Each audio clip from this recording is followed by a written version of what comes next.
Yo, how we doing, people? Oh my goodness me. We are playing a brand new map that I'm really excited to play. And I have some exciting news for you. Joining us today, we have James with us, who is the creator of this map. He's also a Treyarch developer and he's an awesome guy. If you haven't seen his streams, he makes... Well, he does loads of development live on air, and it's definitely worth checking him out. So yeah, definitely check him out. But we're going to be playing his new release, which has just dropped, brand new, and yeah, he's joining me in the chat. I'm going to go straight over. I hope everyone's doing well. I hope you're having a good day. I hope you're ready for this weekend stream. Let's get right into it. Let's go. Let's freaking go. There it is. I got a bit of panic there. Where is the game? The game should be showing on the screen, but it's not there. Yo, we got 20 people in here already. I see Killjoy, I see 8 Coats, I see Recovery, Joseph, Mr. Mods, Undead Mermaid, Christian, Benjamin, Lego. Yo, what's going on, people? How you doing? We got Coro, the man himself, in here as well. Harry, we got Quinn Codes, Desire, loads of people in here. How are you guys doing? Oh my goodness me. So this is called Outpost, Outpost Blue. And it's literally the latest, greatest map on the workshop. So I'm going to jump back in the chat right now. You can see he's dancing around there, waiting for me to join. Right, here we go. 3, 2, 1, and I'm back. Hello. Mic check. There he is. Right. So if there's anything you want to say about the map, go ahead. Or let's just rock and roll with it. Well, it's not going to be as big and flashy as something like Leviathan for sure. It's a smaller, Noct-styled level. And yeah, that's kind of the theme. Something simple, survival-based. It's got some extra stuff in it, but no full Easter egg. Okay. How long have you been working on this one? So this is actually a remake of a map I made for World at War back in around 2010. Oh, okay. And I started working on this version of it in October last year. Oh, dude. Awesome. So, not too long then, if it means it's October. Yeah, not so long. And it's been a part-time thing, obviously, working on this. So, yeah, dude. Liking it, man. I like... liking the vibe. This metal grid floor is pretty cool. So we're in... What is that down there? Is that basement?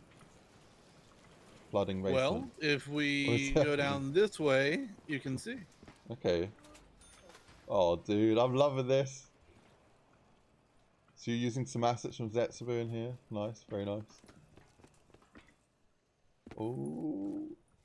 How you doing, Martin? What's going on? Octo as well, welcome. We've got popovers, loads of people in here. Hope you're all doing good. Blue shot. Let me see if I got my blinds set up here. So this is the area that we were just looking at from the start area. Yeah, man. This is cool. So yeah, what dude, this is crazy. So yeah, it is round 2 here. This is gonna get a bit crazier. But yeah, welcome, man. Welcome. Yeah, loving it, man. So cool. You've gone for the shadow zombies. Good choice. Yeah, I just think they're real cool looking. Yeah, I do like them.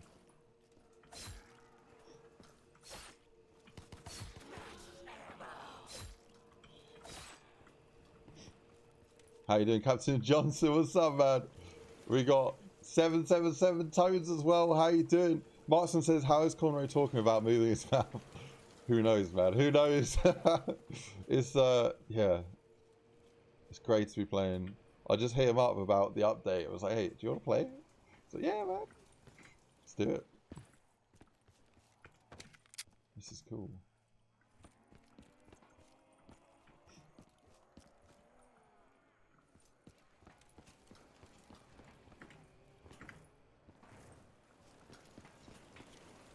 I'll just kind of follow you around, let you lead. Cool, man. I love all the sounds you got going. You got some good good sounds going here. A lot of Well, thank you. ambiance. It's something I really need to work a bit more in my maps. Like, I sort of leave it to last second and just sort of throw random sounds in, but it really makes up a map when you do it right with the ambience. It can take a long time to finesse to get everything just right. Yeah. But I feel like it's worth it. Yeah, it just helps immerse the players so much. Definitely. And what do you use to edit your aliases? Do you use just a spreadsheet like Excel or something, or do you use a different app for it, or? I use Open Office, I think it's Oh, called. okay. Yeah, man. I used to use that as well. It's a good solution if you want a spreadsheet application for it. Yeah. I mean, the only downside to it is you have to close it when you compile. Oh, yeah. I hate that. Otherwise, it's complaining because it doesn't Yeah. like other processors using that, looking at the file.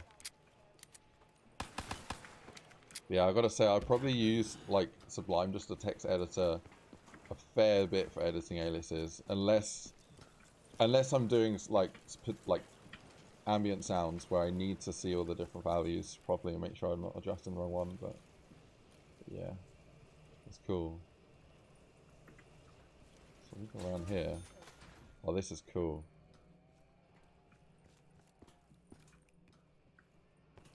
We've got another debris here as well.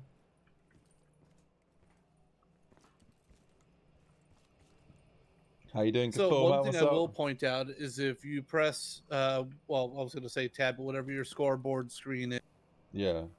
we have Oh, custom HUD. very nice, man. So there are some things we can pick up throughout the level. So we got, is that a free perk if we find? I'm gonna But yeah, say if brakes. if you watched any of my streams, you know Ooh, pretty much exactly what's going to be going on in the level. yeah, man. Right, got the Bowie. I think that's a good investment. Oh.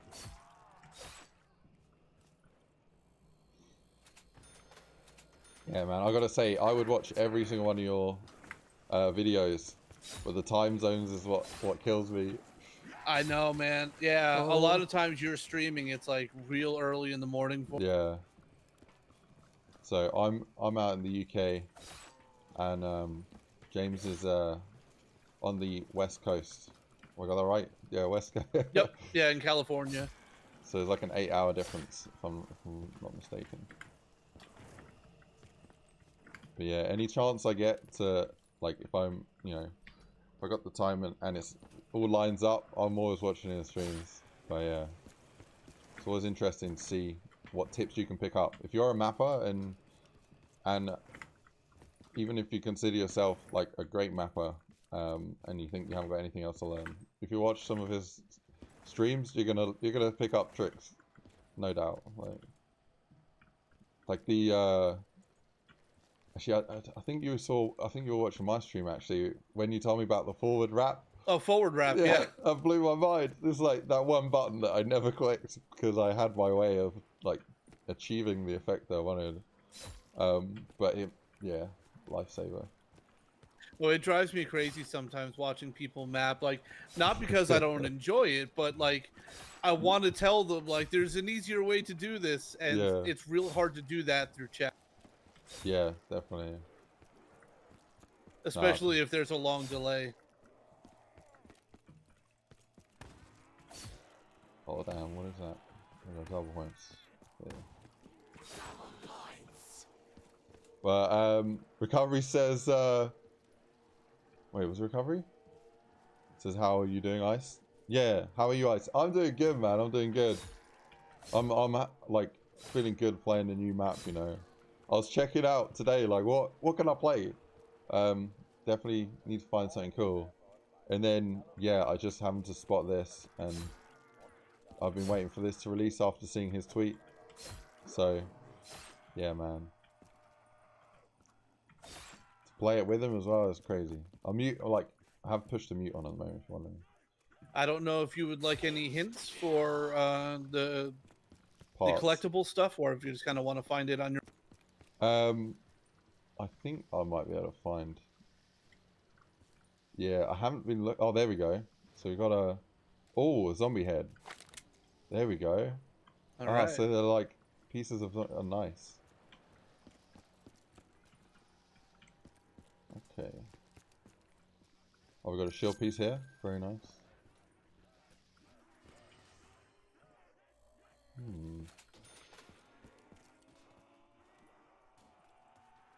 Sorry, I'm trying to read the chat while we're playing, and I'm not very good at multitasking. That's so good, man. I got the same issue. I'll probably need to work on that as a streamer. Oh, well, that's what I get for not paying attention. I can't get the freaking one yet. Well, I've only got a Bowie, so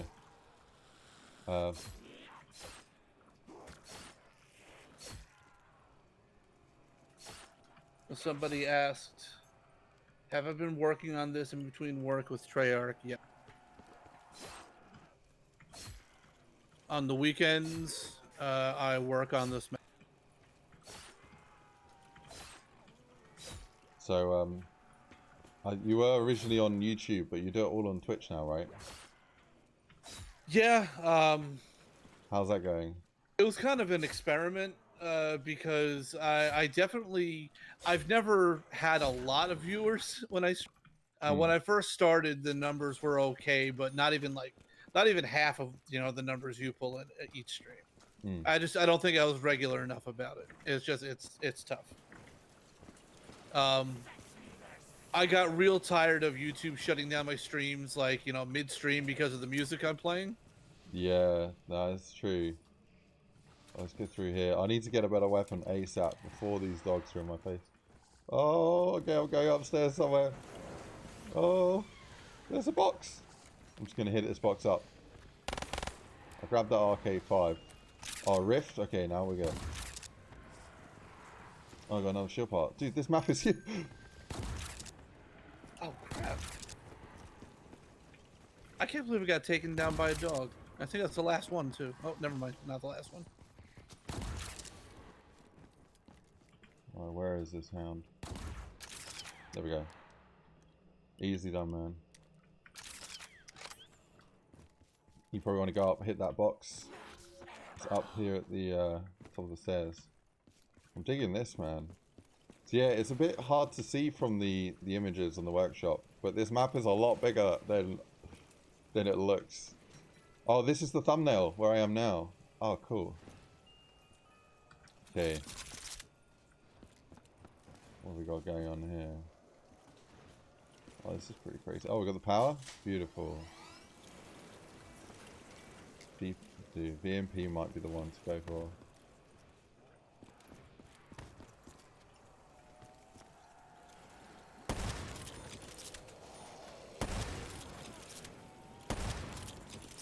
Ooh. Try and get some. There we go. Maybe about points. Hey, Marksman. When am I releasing Hurtgen for BO3?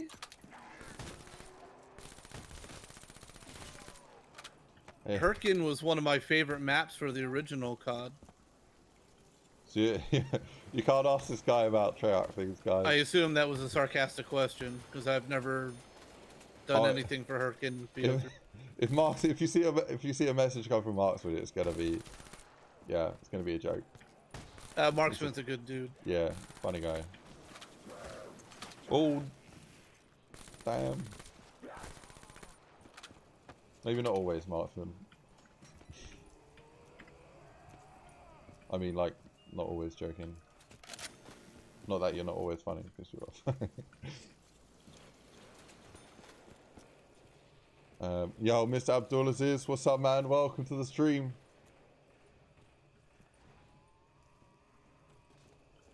I've worked on all things at Treyarch. So yeah, so you've been working there since the Black Ops 2, right? Since 2012, yeah. Nice. Been a nice stretch. It's crazy how quickly time goes. Like, it doesn't feel like Seriously, that long ago, man. when the Black Ops 3 tools came out. So I remember people were talking about them like ages ago, and it was a thing that was said to be a thing, and then it didn't come out for like a full year or something. And I kind of thought in the back of my mind, like, it's not gonna happen.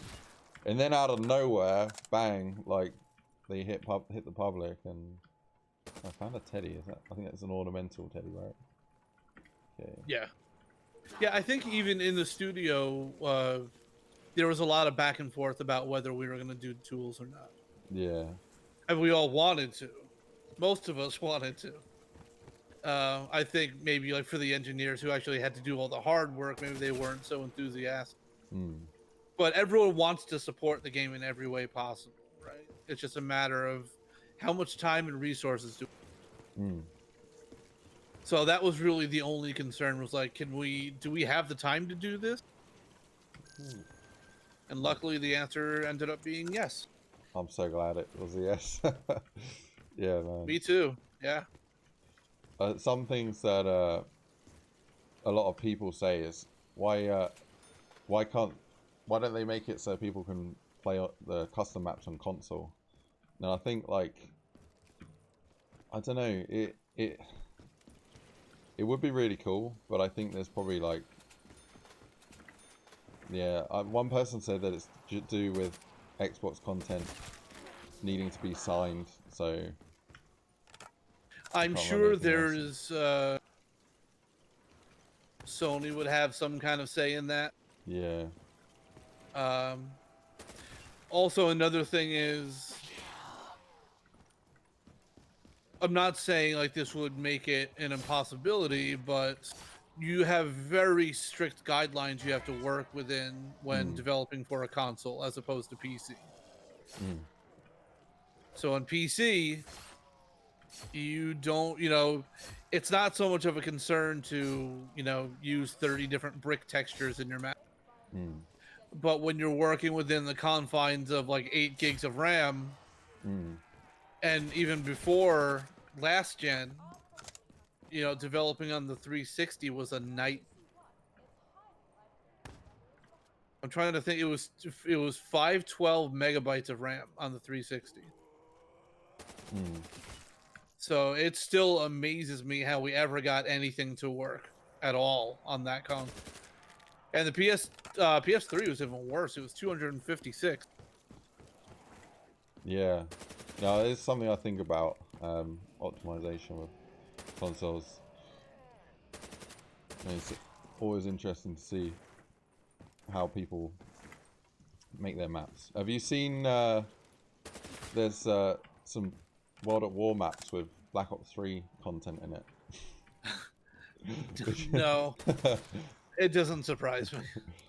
Which sort of, yeah, I found that crazy. I played a map a few weeks ago, and it had the dingo in it. Oh man. But yeah, limits have always been around. It's interesting to see how people get past them. Yeah. But yeah, the limits are one thing. I'm sure that there's probably security concerns about allowing people to pull things from PC onto a console. Yeah, definitely. I always think about many years ago, there was a guy who made a mod for Modern Warfare. It was like a new game type mod, and he somehow wrote code into his mod that would I think it would log your server username and password. Oh, right. So whenever it was something like it would email him somebody's info when they used his mod. Yeah. So it would email him their, like, this is the server URL, this is their username, this is their password. And then he was logging in and just kind of poking around on other people's servers. And somebody was looking at his code for the mod once and was like, hey, what's this? Yeah. This looks like you're stealing information. And this, like, I think it was like, this all went down on Mods Online. And he says, oh, that was just for testing. I didn't mean to release that. And then someone's like, then why have you logged into my server like 5 times in the last 2 days? Oh, dear. Like, I'm looking at the logs and I can see you logging in. And other people are like, yeah, me too. This is his IP address. So Yeah. just imagining things like that happening That on is console crazy. is very scary. Oh, man. What is this? Sci-fi mode? Oh, you found sci-fi mode. Yeah. I'm coming back. But yeah, it makes sense to me, you know. If Call of Duty Treyarch and Activision have set certain promises to their customers, think of this, right? If someone puts loads of copyright content in their map, like a Justin Bieber song or something like that, and then it gets popular and like thousands of people play it, and then all of a sudden Activision's got to explain why, you know, thousands of people were playing copyright music that they haven't paid the license for, and then all of a sudden, yeah, it gets a bit out of hand. So I can understand like why in console it would be Sure. Yeah. no. The same thing like if somebody made a mod that ripped like a bunch of assets from Battlefield or something like that. Now, I mean, obviously I don't know for sure, but that might put Activision in a situation where they might be liable. And that's it. They just don't want any liability, like. Maybe even Sony, you know, who knows? But either way, it's not good. Sci-fi mode. Yeah. This feels like an old, you know, silent movie right now. It's exactly. crazy. I wanted it to feel like an old yeah, Night of the Living Dead VHS. Yeah, definitely. That's cool. How have you done this? Is this a vision? Or Yes. So the vision is how we handle the black and white. yeah. And the film grain effect was actually oh man, I am just so good. Yeah, I need to know. This is one thing I haven't really delved into is visions. It's something I really want to pick up and use. So yeah, you can achieve some pretty cool stuff with vision files. This is just the vision from. Wow, why am I forgetting the name of the map?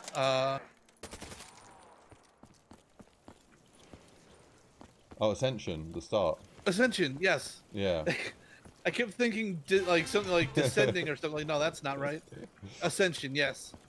Anyway, so the film grain, which by the way, I think all the scripting in this map was handled by Jaybird, who is an awesome dude and a really talented scripter and 3D artist.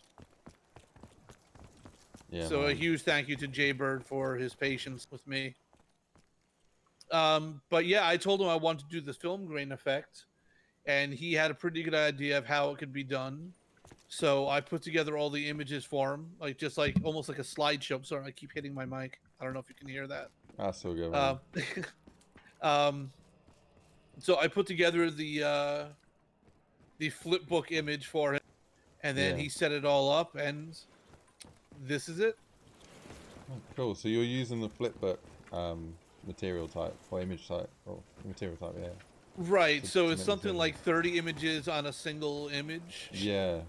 I've made a few actually for like monitors and maps, but okay. never for a vision. Oh, I'm going down. No, I'm not. Oh, I clutched that one. I might turn this sci-fi mode off because it's a little hard. I'll toggle it back off. I'm right here. Oh. Nice. It's really cool though. Yeah, I was thinking the map needed something, like some kind of little gimmick. Yeah. Because it's not a very big map, and it's not going to be as exciting because it doesn't have a lot of custom weapons and a quest and bosses and stuff like that. Is custom weapons something you'd do in a future map, or So... Or is it...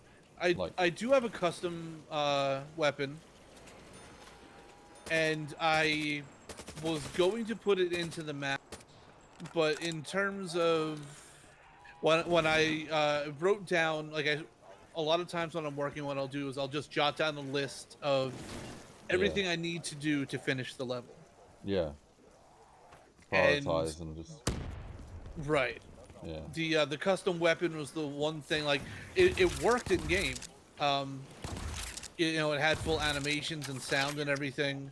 Yeah. But the weapon itself needed some heavy tuning, Mm. and then we would need like a quest to actually, you know, you don't want to just put it on a table somewhere and go, oh, cool new weapon. You want to make the player feel like they earned it. Mm. And it just kept falling by the wayside. Like, I feel like this is less important than all these other things. Yeah, that's fair enough. So towards the end, I just decided maybe in an update I can add it, but for the first release, it's just not that important to me. And I think that's like a fundamental thing in games, like games development and level design, that people like need to do, is where to cut back. Because yeah, there's always going to be time limits and deadlines. Right. In production. And I've seen a lot of levels that have, like, you know, 100 custom weapons and they're all just a little bit funky. Yeah. Either, you know, like the sounds are off, or they don't feel quite right, or they're just lasers and destroy everything. It's like, I would prefer a map did fewer things better than a lot of things poorly. No, that's fair enough. Definitely looking for quality over quantity. So I've got a crawler here, so we can figure out what to do. It looks like we have all the skulls. Yeah, and I think we got all the shield parts as well. So the shield's an easy one to figure out, but what do we do with the skulls? Have you read this plaque, by the way? No. In my web, I'll intertwine these. Okay. These 3 past lovers of mine that had a taste of this widow's wine. Oh. Do I need to throw a widow's wine grenade there? There's like a little circle there. But you can't see an out position. Okay. That's really just kind of foreshadowing that there's something to do. Yeah, giving reason to the 3 heads. Correct.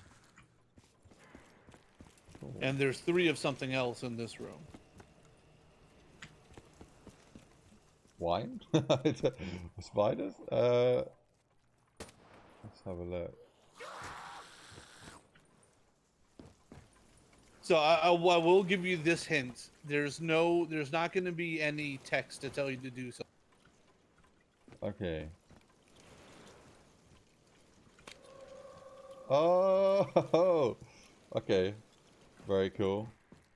Is that an exploder to do that? Yep. Nice. We got another one here. This is cool. Oh, have I got a pot? No, that's just a barrier repair. One more here. All right.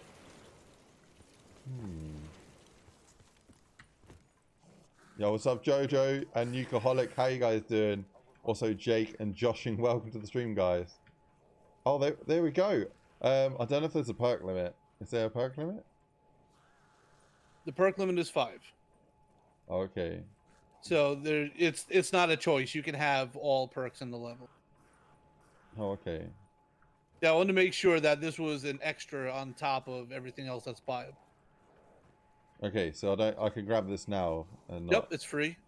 Or is it doesn't matter. It won't replace anything else. It won't stop you from buying anything else. So there's only 5 perks on the map?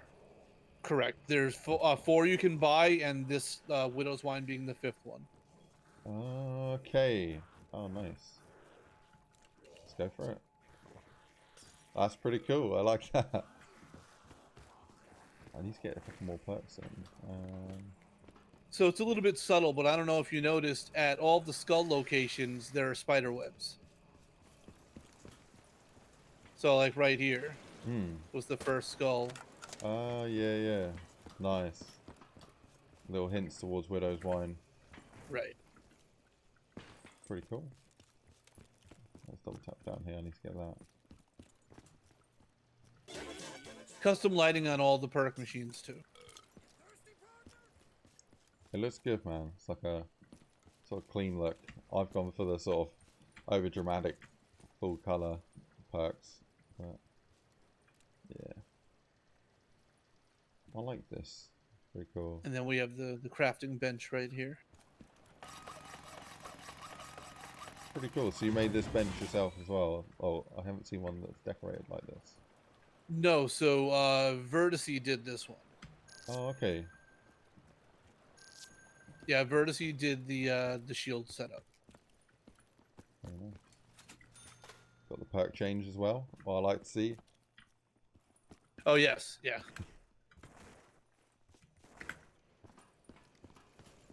Alright. Kind of thinking I might change out this weapon. Oh, I got better money.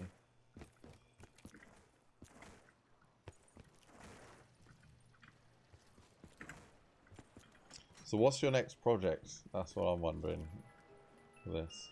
But That is a great question. I don't know, man. After I did Meadow, I had planned to do like a whole series of levels continuing the story. yeah. And I would still like to do, but like I said about the church level before, there's just like it's so much work to do on all. Hmm. And like day to day, I never know if I'm gonna be like really busy with work and don't feel like working on something for a while. Hmm. Um, that's Yeah. why I forced myself to finish this level because Yeah. I think people are starting to get annoyed with me when I would start streaming, working on something, and they get excited to play, and they're like, "Oh yeah, I put it on the show." Like, "Oh great, another one." Okay.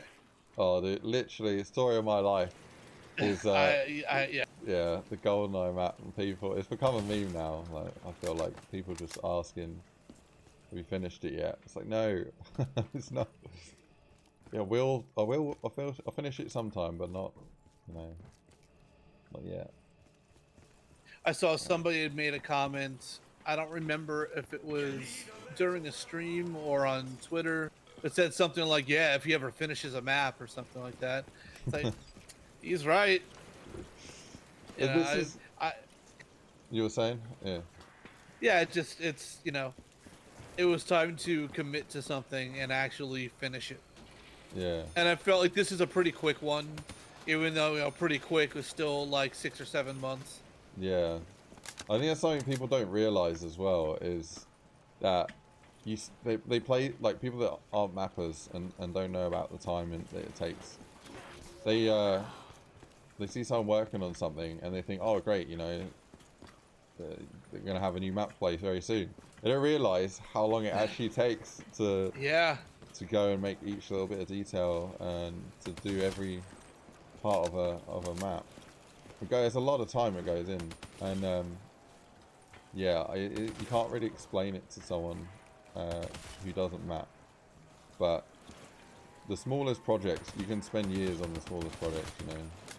It all Sure. depends on Yeah. where you draw the line yourself, and for some people, like that line means that they might spend 3 years making a very small map to make it like perfect. For other people, it might be a couple months, but you know you're not going to get that same level of detail and experience that you would from someone putting a few years into it. And it can be really tough because a lot of the times I'm making something and I'll think, oh yeah, I'll make something quick, you know, because I don't want to get carried away. I want to make something, give it a few months, and I'll release it. It'll be cool. But a few months in, I thought, oh, you know, this would be really cool if I had a room here that did this and had that in it, and players went there to do this, and then like halfway through making that, I'm thinking, oh, I've had a really cool idea. I'll add this to the Easter egg, Yep. and then you start off with a map which has 4 ideas that would be cool as a small map, and you're a year down the road and you've implemented 20 things and you've got another 20 to implement because it's turned into this massive project. Because like the problem is that it's so limitless. You can make anything, you know, that you think of, and being creative has its perks, but like pros and cons. The con is that you're always gonna find something better to make, and like you're gonna end up wanting to do that more than finishing it. And yeah, like what you've done here to finish your map and do, like to have those cutbacks is a really hard thing to do, because then you, like, for me, I'm never fully satisfied in what I release because I know that it could have been better. And to be honest, it's just like being tough on yourself. And the majority of people, or most people, or pretty much everyone who plays it, are not going to know any of these little cutbacks, and they'll just see it for what it is, and they'll enjoy it and love it. But yeah, it's tough. It's tough creating and releasing stuff in a timely fashion. It's a hard thing to recognize and acknowledge your limitations. Whether it's like I'm not good enough to do this, or it's just I don't feel like I'm gonna have the time to do this. Yeah.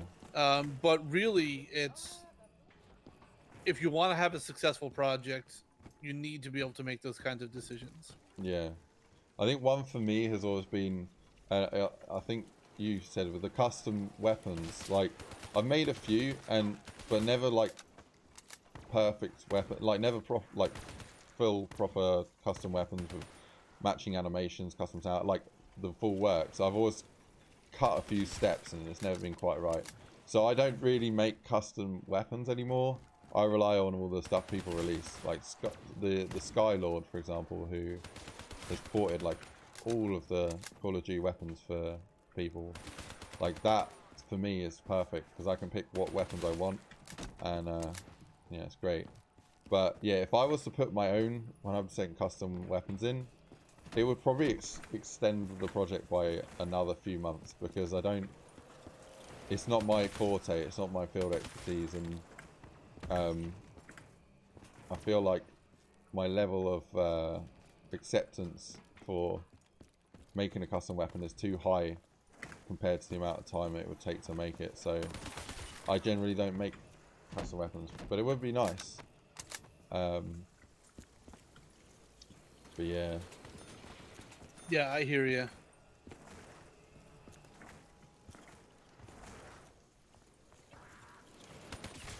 I think I do have plans to update this map.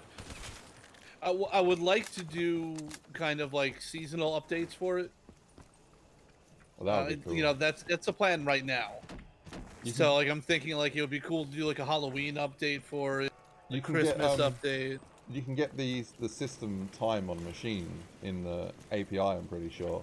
So you could work out in code what time of year it is, and then you could make it have all seasons, but make the map like play as a different map during those times. Oh wow! I'm pretty sure that's something I had thought about for like Christmas, and having like snow at Christmas, you know. Yeah. But it's not something I've really put to the test yet. But I've seen the API, the call. So I definitely want to play with and see if I can get working. The last Unity was a really cool map that sort of played with different environments. So it was one map, and it had four different like skyboxes to it and vibes. So you had like gloominess, a sunny one, like a cold looking one, a dark one, and each with their own lighting states and setups. And the way he set that up was each time you boot the map up, it picked a random one, and then that was it for the rest of the game. So you could just like map restart, or just restart the level, and have a completely different playing map. And that's really cool. I did like that, and I didn't notice until I just happened to start late. Like I think we restarted at some point, and just I got really confused. I thought, hang on, what's going on? It's all dark and gloomy. I restarted the map again, and it's like, oh, okay.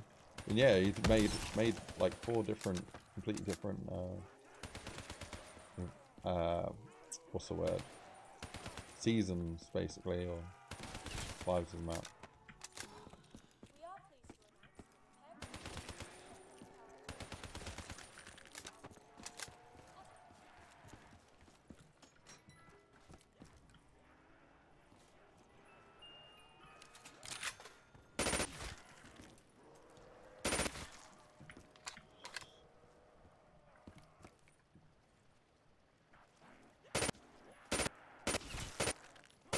Hey, there we go.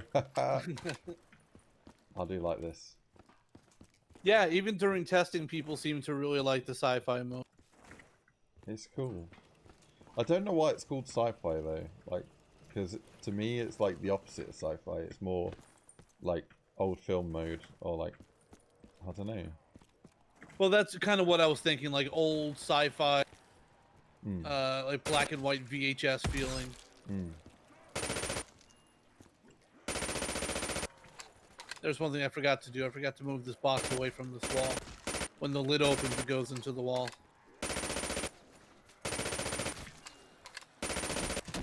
And someone called out the PPSH sound is bad. It's better than nothing. Too quick. Yeah, that's what was there before. Nothing. Yeah. I can give you my alias for it. I've got a PPSH. It's a stock.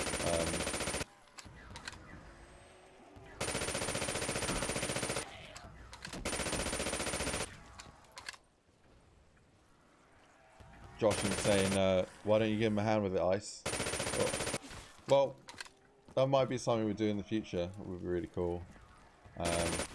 It's tricky working with time zones, I think, but I'm sure we could do that at some point.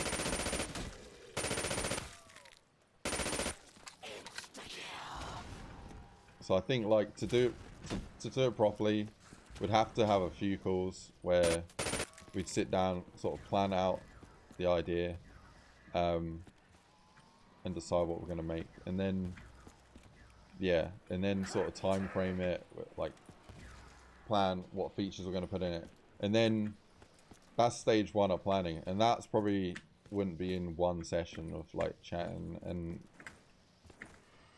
then the next stage would probably be blocking it out and also working out how we're going to like actually work on the map together. So whether we're set up a repo and share access to the repo, or integrate certain syncing between files or folders, that needs to be worked out. And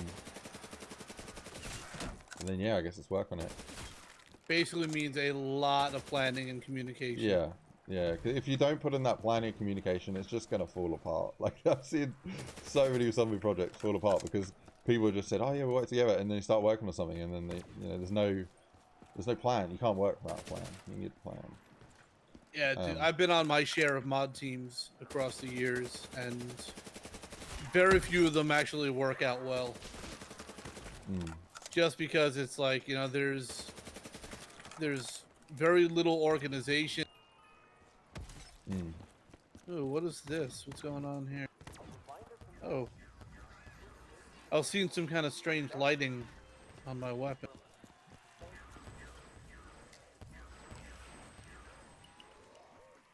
Yeah, I'm still seeing it. I can't see it on... Whoa. It looks like I'm casting a light. Like I'm shining a light. Whoa. That's so weird. I can't see what you see.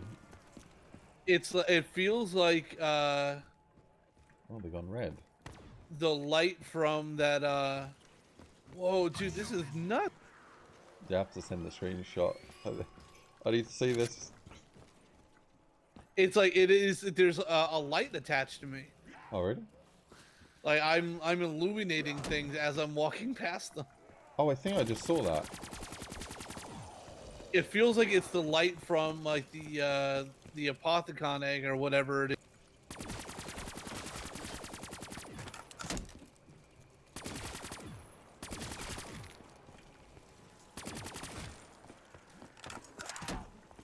I'm quite sure what I saw. Huh. No, I think I just saw that effect, not actually. Oh dear.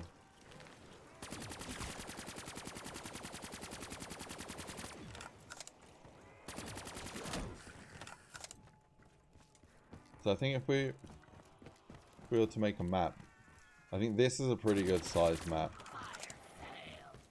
like, to make. Yeah. But then again, saying that, like, if you have an outside area, I think it can take a lot less time to make, like, something that's size-wise bigger, because when you have an indoor area, there's a lot more detailing, but you don't have a ceiling outside, and you don't have walls outside, so it might, yeah, depends what you want to do.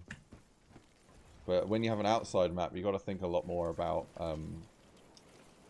the perception of the player and what they see around them. So the scenery has to be a lot more detailed and fill in.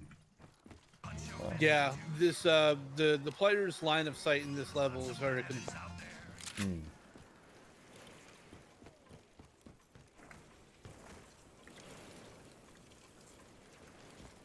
Yeah, it looks good. It's I mean, it's probably not even, you know, the best layout for a zombies map, but the idea was to try to rebuild my original level exactly how it was, at least in terms of layout. So your original level, what was that on? Was that a... That was in World at War. Okay. It was also supposed to be like a knocked styled level. Yeah. I had very little experience with zombies, so that's, you know, I've changed a few things. Like the layout is exactly the same, but thematically I changed a lot of things. When you say you had little experience, is that because you're working on multiplayer maps, or yeah, when I was doing World at War modding, that's all I did was multiplayer. Oh, okay.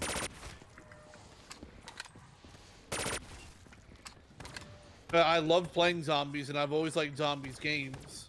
Yeah. But being a fan and making things are two very different things.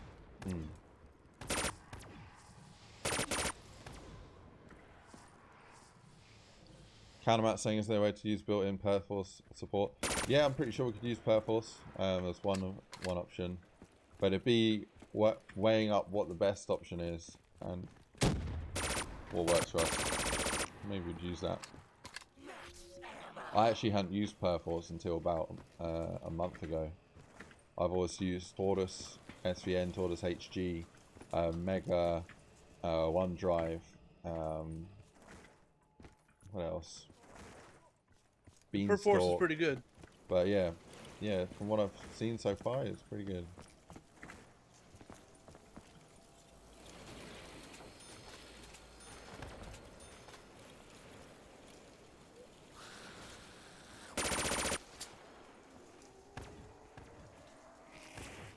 I like the pipe work.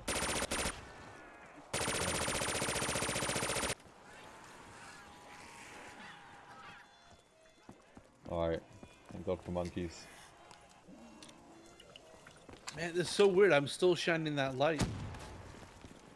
Actually, you know what? Don't res me. I want to see what happens when I come back. Okay. If I still have that light attached to me.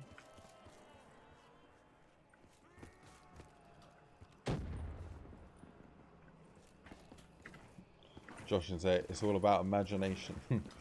It certainly helps in mapping, you know. Because as good as your plan and your mental image and idea is, it's not going to fill out an entire map. You'll have to do that as you're mapping for like a lot of little things. And then a lot of that comes to experience. And also, I think it's quite good to have a architectural understanding of like how different buildings are constructed. Because if you don't have that, then you're going to make something that doesn't look quite right. So I was actually going to, before getting into computing and games design myself, I was actually going to do architecture as a career path. So I had an interest in it, and I've been working in Sketchfab and stuff, making all sorts of things, working with Vectorworks. I've always found it interesting. I think that's definitely helped when it comes to designing and creating stuff. But if you don't have an interest in architectural design and it's not something you've done anything with, just like looking at reference images, so going Google, Flickr, whatever service you want to look at, or just looking for similar things and seeing how it's made and saying, oh, okay, well, there's a beam there, okay, and oh, they use a trim like that to achieve that, yeah. And just applying all the little things that you can learn and see from architectural design and apply that to your map to whatever you're making. Because you want to sort of make something that forget that you're surrounded by blocks, you know, you're actually in an area, and you want to make the player think that they're actually there in a building, you know, as close to reality as possible. So I was just catching up on what people are saying on Twitter, and somebody found something I put in a level that I forgot all about. Oh, really? I actually just did it last weekend. It was just an idea. It was I watch a lot of random videos on YouTube, and I was watching a video about the Mars rover. Yeah. And that there were 2 of them originally, and the first one sent a message back right before it went dark. Oh crap! Well, when I respawned here, I don't have that light attached to me anymore, so that's good. Oh, okay.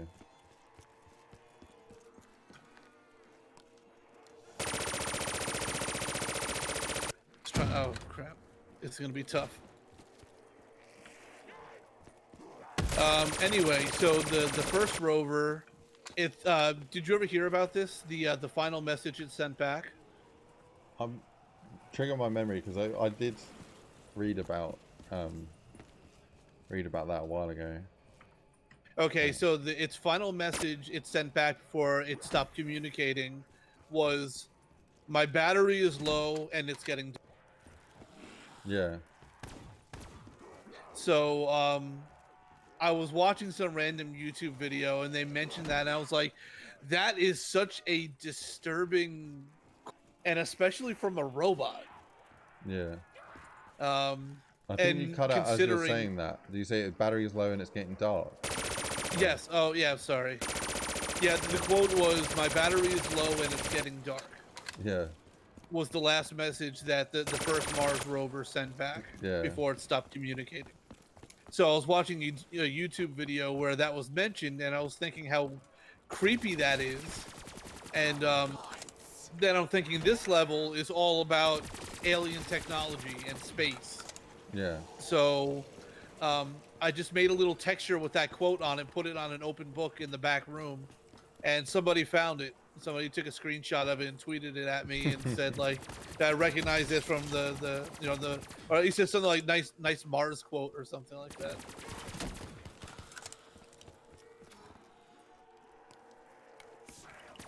Thank you. All right. So yeah, if we have a second here now that we did that, the book's right here.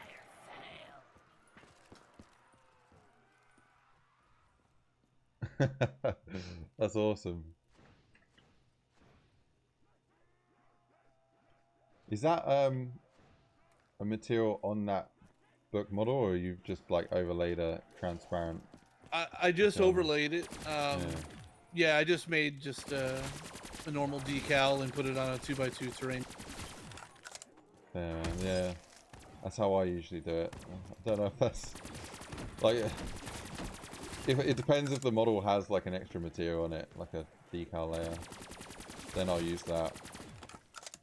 Like I like how a lot of the monitors in the tools have the screen as a separate material layer, so you can change that, and then all of a sudden you've got a TV doing whatever you want.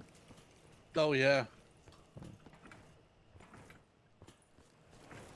I think a lot of the times, a lot of things that look custom that I've made are not something that I've created from scratch myself. They're just repurposed assets.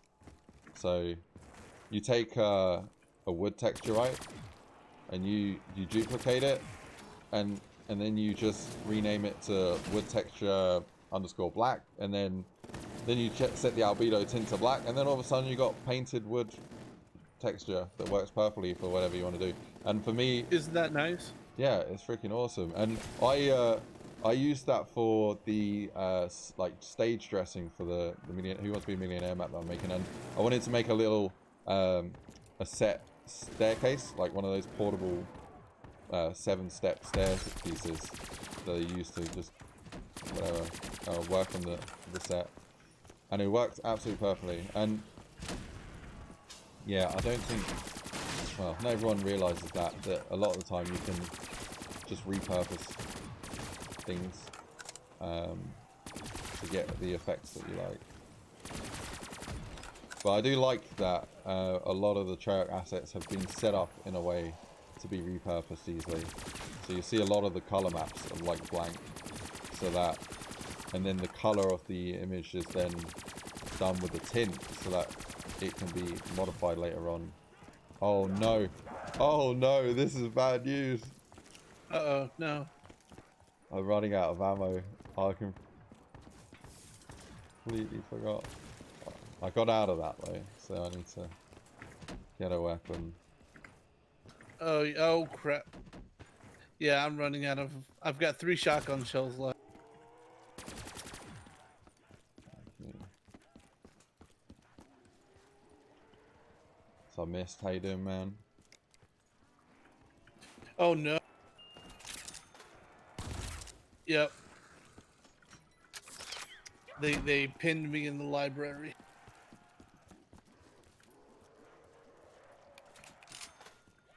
Right, I don't have any monkeys. I don't know if I can get up there. Oh, do you know what? Screw it, let's do it. Let's go for the rescue.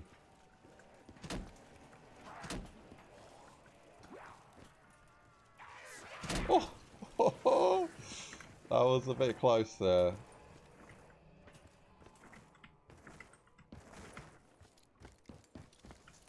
Saved. Oh. Dude, that's so funny. I was watching your stream like, oh, he's nowhere near me. What does he mean he's going for the save? Yeah, I've got a lot of latency because I haven't got a very good internet connection. So. But I know that. Like, I knew that there's a big delay. Just brain fart. Oh, I really need to update my Draken so it doesn't have a scope. Oh, I haven't got any zombies with me, so I don't know if you... Okay, I've got 2 on me. Cool. Mermaid says those pack camos are pretty tasty. So these, I think, are the stock camos, and I do like this camo, the engraved look. They're cool. I was actually just thinking when I was testing right before uploading this morning that I may want to do some of the more flashy ones. I can give you a line of code that will do that in one line. You can get the either Gorod or the Revelations Pap camo. Perfect.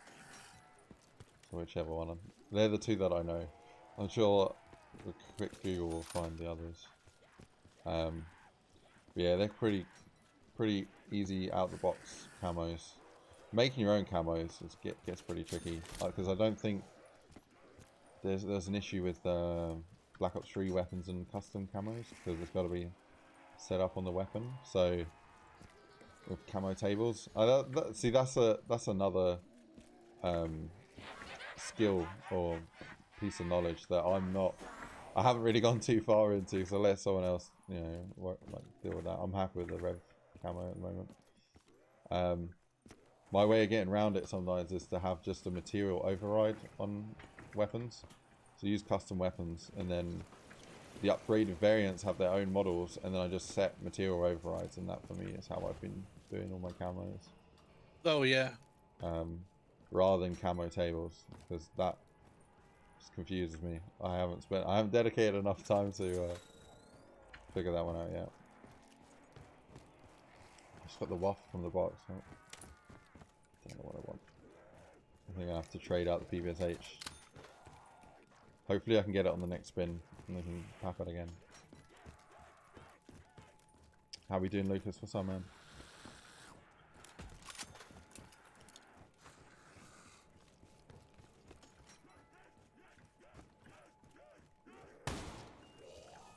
Ooh, haymaker. I'll take that.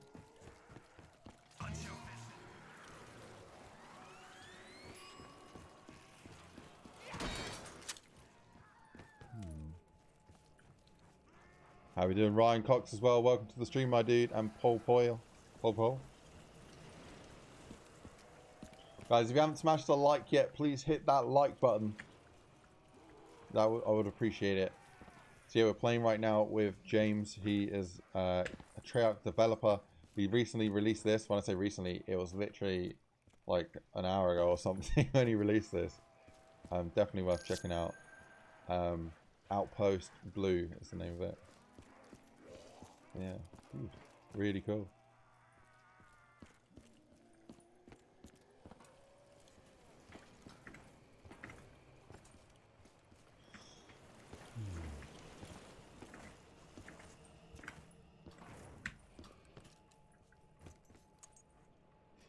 So what sort of home rig have you got for your PC?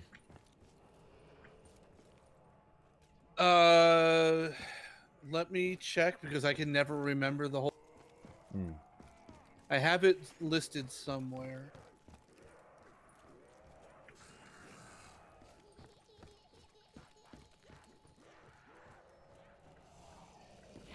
It should be most okay. Here it is.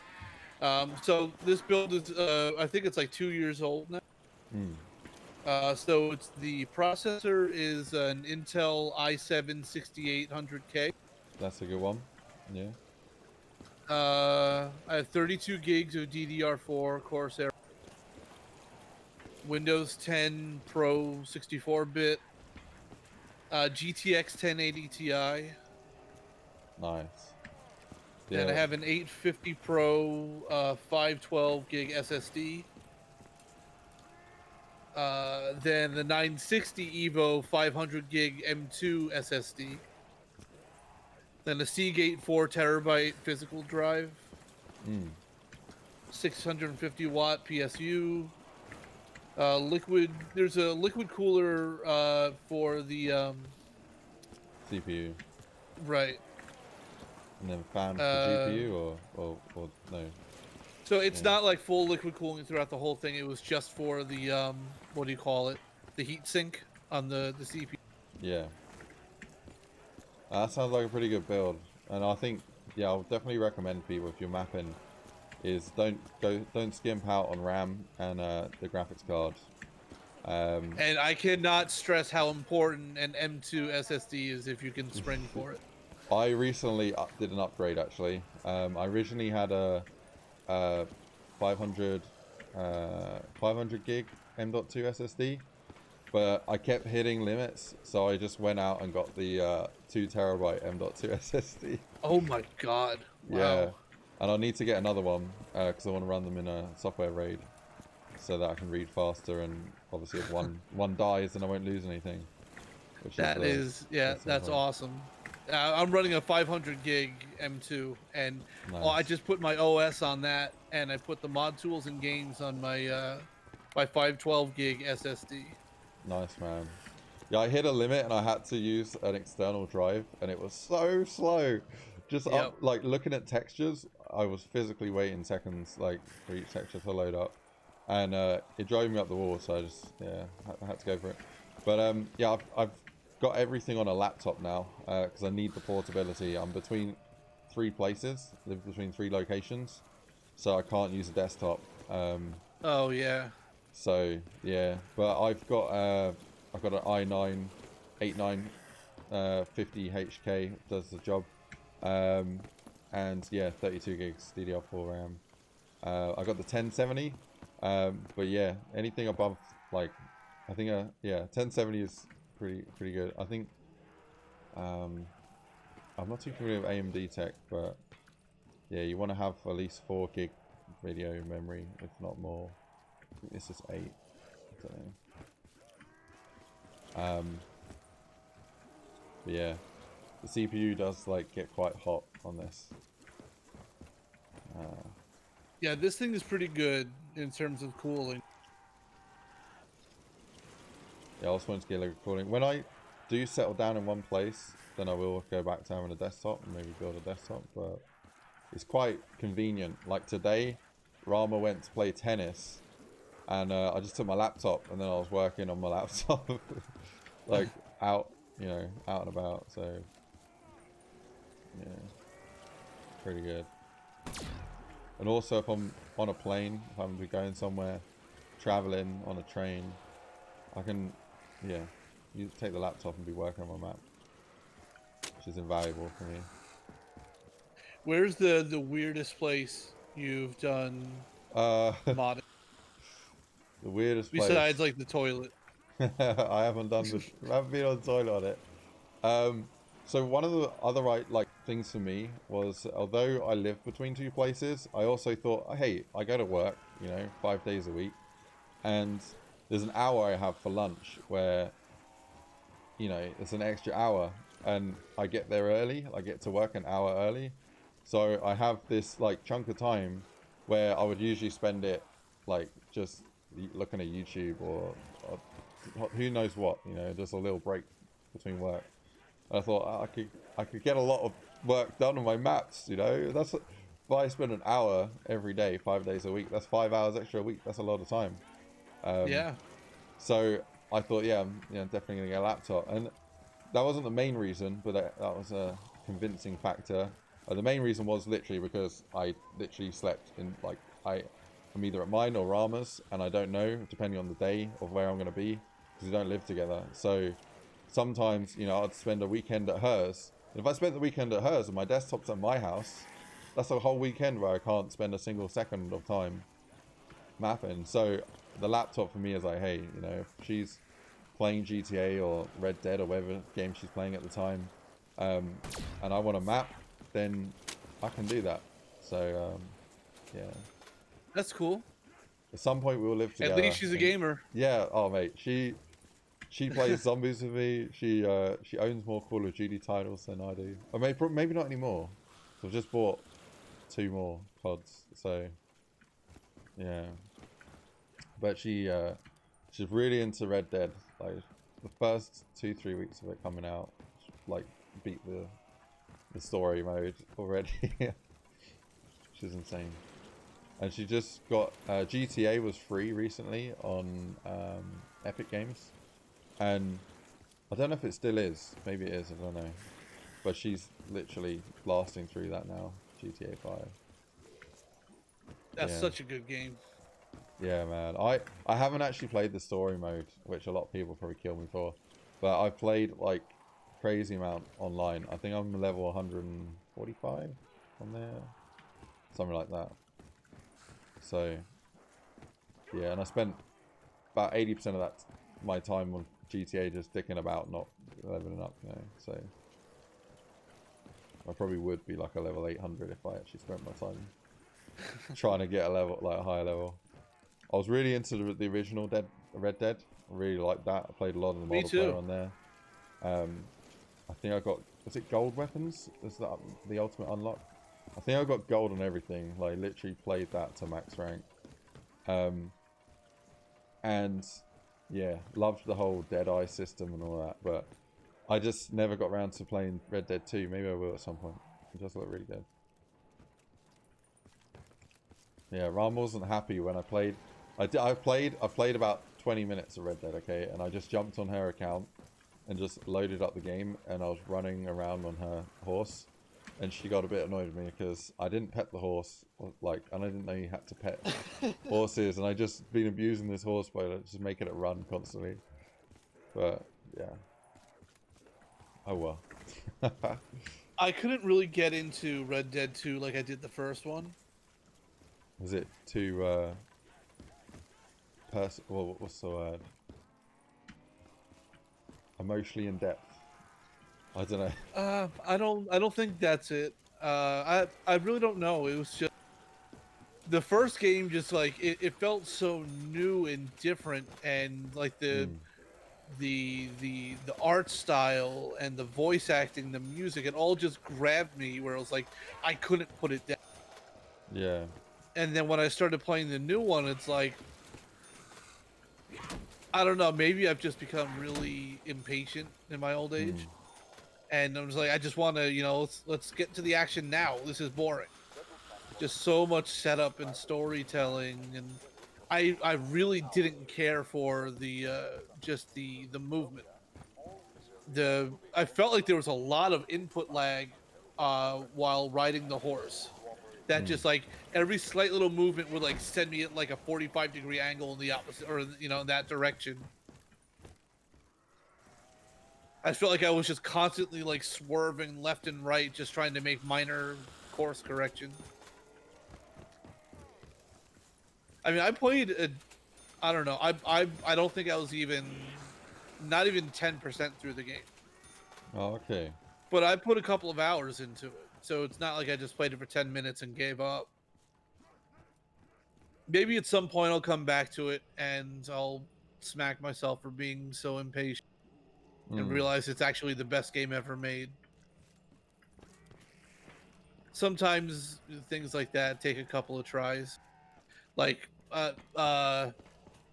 Breaking Bad was like a TV show like No that. bloody For me. way. I was literally just about to say Breaking Bad. Like, that is creepy, man. I was just about to say, like, for me, like, what you're saying, yeah, literally, that was Breaking Bad. But it took about 4 or 5 episodes for me to really start appreciating it. Like, yeah, me too. Because people kept saying, it's really good, really good. Just keep watching it, keep watching it.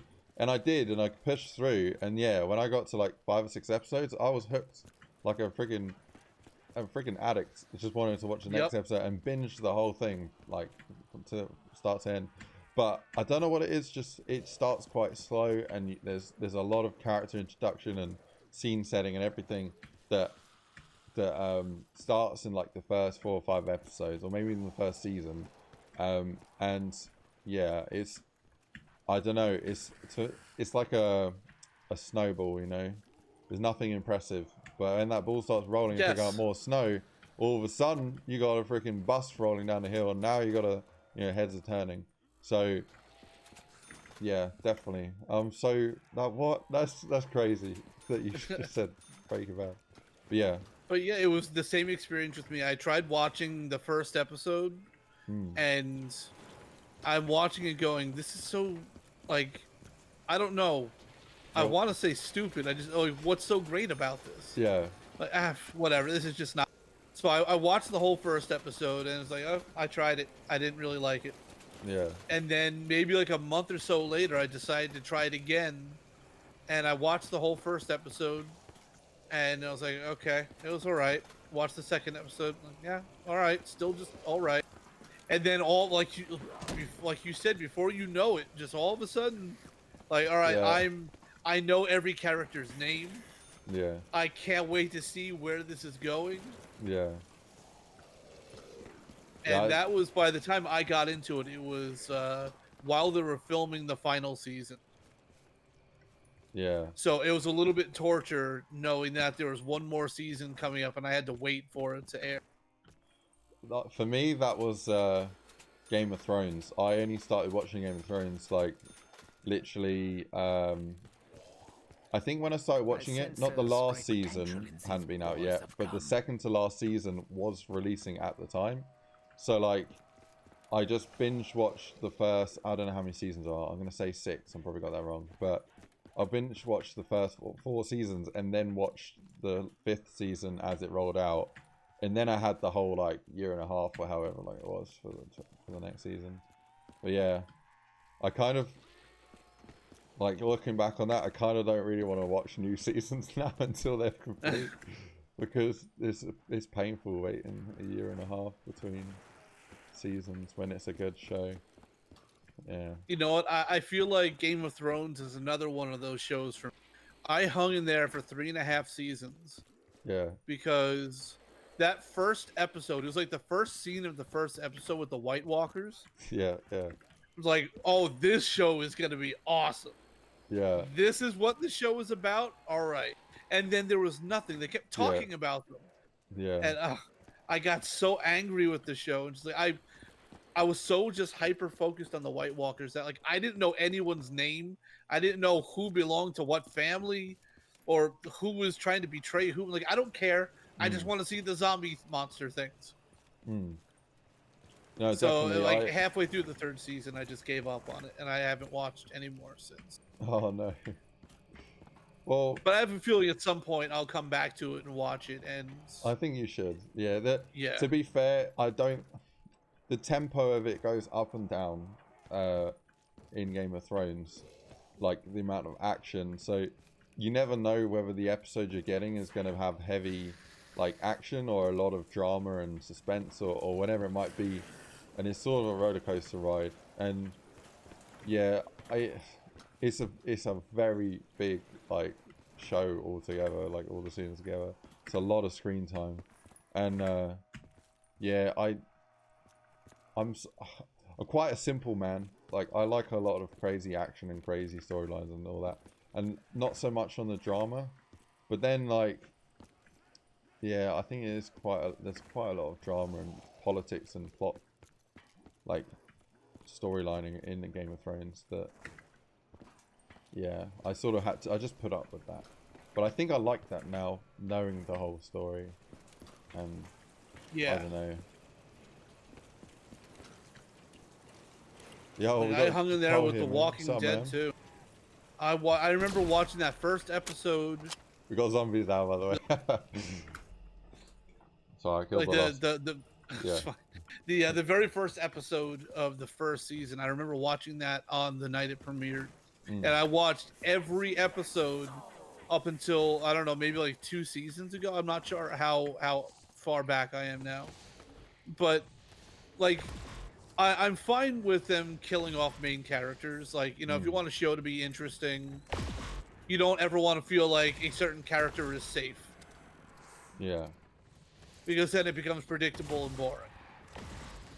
But when they started promoting the new season as like this guy's last season, like, well, why am I gonna watch it now that I know something's gonna happen to this character?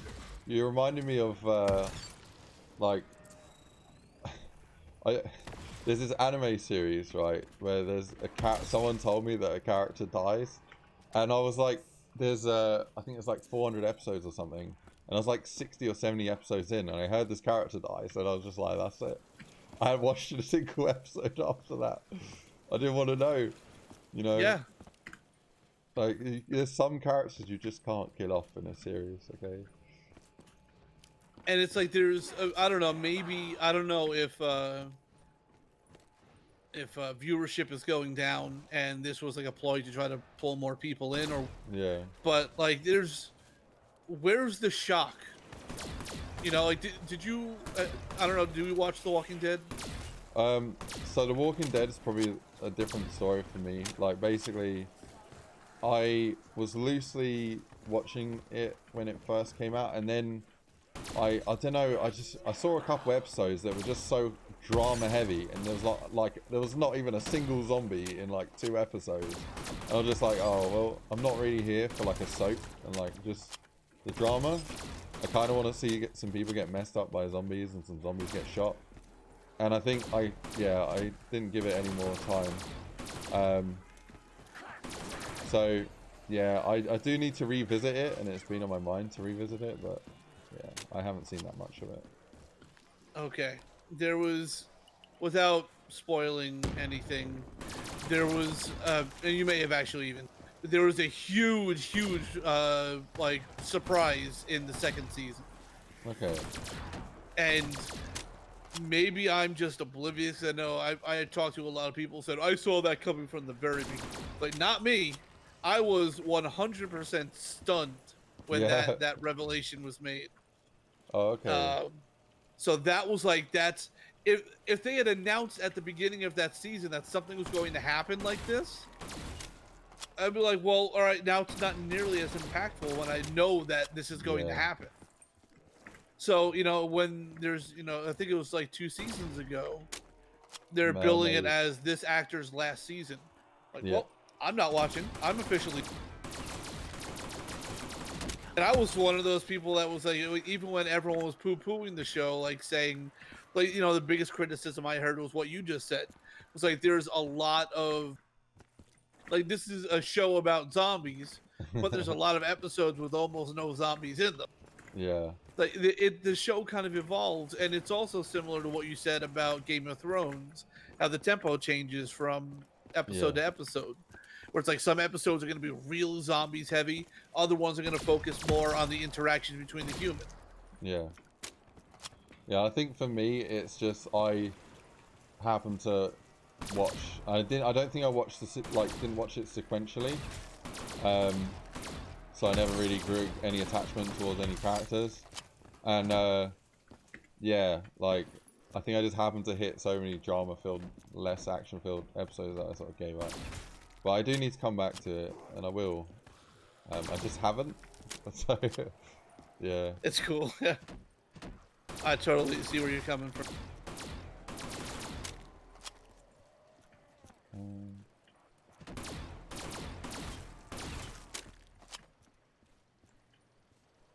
Still watching Zombie Killer, awesome man. Ragnar, I don't know what that is. But yeah, just cool man. That's so good, man. Yeah, I wish I could add everyone on Steam, but there's such a small friend list limit that I'm always hitting it, and then it makes it so inconvenient when I'm trying to quickly add someone to play a game, because then I've got to quickly figure out who I can delete, and I don't want to delete the wrong person to make them piss them off. So I just don't add people now unless I'm. You can tell which one of us plays more zombies than the other. Ooh. I think my delivery's here. I got new headphones coming, guys. I just bought some cheap old like wireless ones that can also be plugged in to be wired. So I need them for like running and whatnot. I went for the crazy color because it was £1 cheaper. It was it's 24 quid for black headphones or 23 quid for red headphones. So why not? I'm a YouTuber. I've gotta be crazy. Oh, it's here. You're not allowed to look at that. No, don't look. Well, your other one. Your other ones are in here as well. I know. Oh, okay. Oh, yeah. Yeah, thank you. We'll do an unboxing if I remember. Oh, I like the announcements. How do these trigger? Are they like on random loops or? Yeah. So this was another script that Jaybird wrote for me. So basically, I put a struct in each room. Yeah. And then set up a bunch of sound aliases that are all the same sound alias, and it just chooses a random one and plays it at intervals that I set. Oh, okay. Pretty cool. So basically like a min time and a max time. Yeah. Very nice. So I think I had... Mermaid says hi. Originally, I had planned to do a lot more storytelling with the voice actors. Yeah. But that was another thing that I decided to scale back. Because one, I realized I'm terrible at writing. And two, I just didn't see it happening in a timely fashion. Yeah.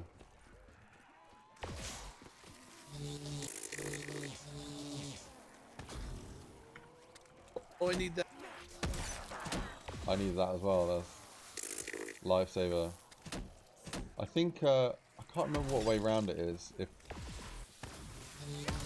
Is it World at War that needs a direct hit for the Wonderwolf, or is it this that needs more direct hit? I think it's this game.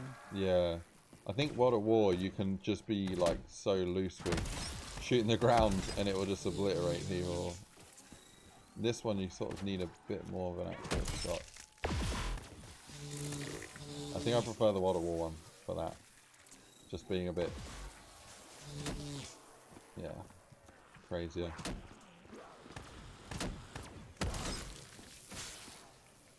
But yeah, about the voice actors. So there's... Let me try to math real quick. I'm trying to remember how many there are. Five, I think. Five Yo, what's total. up, Codename Pizza? No way, how you doing, man?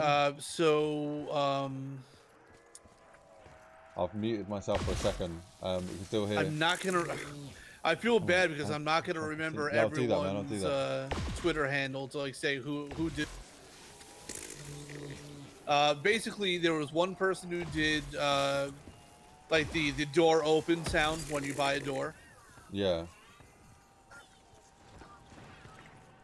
I only didn't give her more just because time. Again, I just didn't have enough time to come up with more things, more luck. So then the rest of the broadcasts are broken up into one person is the voice of management, who kind of gives like not necessarily warnings but reminders to the team. Then there's HR, which are kind of warning people, you know, reminding them of HR policies, which this is where it like starts to get kind of goofy. Like warning people to not tease employees who are victims of alien probing. Yeah. Dude, which one is this? Actually, it's random, so we won't hear the same one.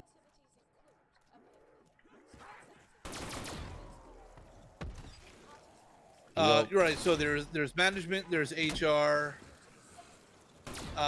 Then what were the other ones? Right, the other two are scientists. Oh, okay. Which originally, like the one is like kind of the guy who runs the facility. So the voice actor who did that guy's lines. First of all, that dude's got an incredible voice. Like, if he's not doing professional VO work now, he should be. But more than just having like a good voice for it, his delivery is really good. So did you ever play Portal 2? I didn't really. I played a little bit, but I didn't have it at the time. It was around, yeah. Okay. Yeah. Towards the end of the game, you start hearing from this guy. I think his name is Cave Johnson. I think his name is. And he's the guy who's in charge of the testing facility that you're in. And I don't think he's alive at the time you're hearing his audio logs, but it's supposed to be like he's talking to a group of people who volunteered to take part in scientific testing. And his delivery is really funny, but it's still very like authoritative, and you could tell this is the top guy. So that was kind of the direction I gave him for the scientist guy. Was like, you know, here's Cave Johnson. Listen to him. Not, you know, don't mimic him, but like, you know, I like these aspects of his attitude and his delivery. And he nailed it. I mean, everyone nailed it. No one did a bad job. I think that could be a really tough thing though. If someone does a bad job, is like, like that's partially why I don't I do all of the stuff myself, is because if someone says to you, hey, I'm really good at voice acting, I would love to help you work on your map, and then they are really bad. Yeah. How do you say no, like, and turn that person down? Like, I don't want, like, I don't want to hurt anyone's feelings, or, of course, you know. Yeah. So that's why I was afraid of the same thing. So that's why I didn't promise anyone anything right away. It just said, you know, if you're interested, get in touch with me. And a lot of people sent me like, you know, here's a demo reel of stuff I've done. Yeah. Oh, that's good. Yeah. Another person was just like, somebody said, this Twitch stream, you should use her. Yeah. So I watched one of her past streams and just listened to her voice. Like, yeah, she's got a nice voice, and she was really into it. So she became the voice of HR. Pretty awesome. But yeah, Codename Pizza, dude. So definitely, man. I can add him. I haven't seen that message yet, but if you can get him to add me on Steam, it's just IceGrenade. I will sort that out. I got one monkey left here. Man, I didn't realize I've been down 12 times. It's all good, man. I never claimed to be a good player.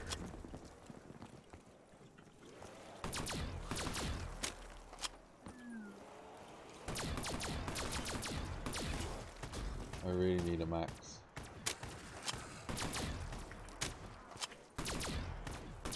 Oh, I think this is the end. 13. Thank you. I'm running out of ammo. I've got like no ammo, so I'm getting out of this deadly corner here. Sorry. I'm down. R.I.P. Oh, but yeah, really good map, man. Enjoyed that. Thank you. That was fun. Yeah. So, I think, yeah, when it comes to your next map, definitely get a nice little Easter egg in there if you'd let me do some scripting for you. For this map. No, next map. I mean, if you want to, Oh yeah. if you want to read, if you want to add to this map, I could add to this map quite easily. I could just give you a whole load of script struct names that you can just chuck in places, and it will do it all.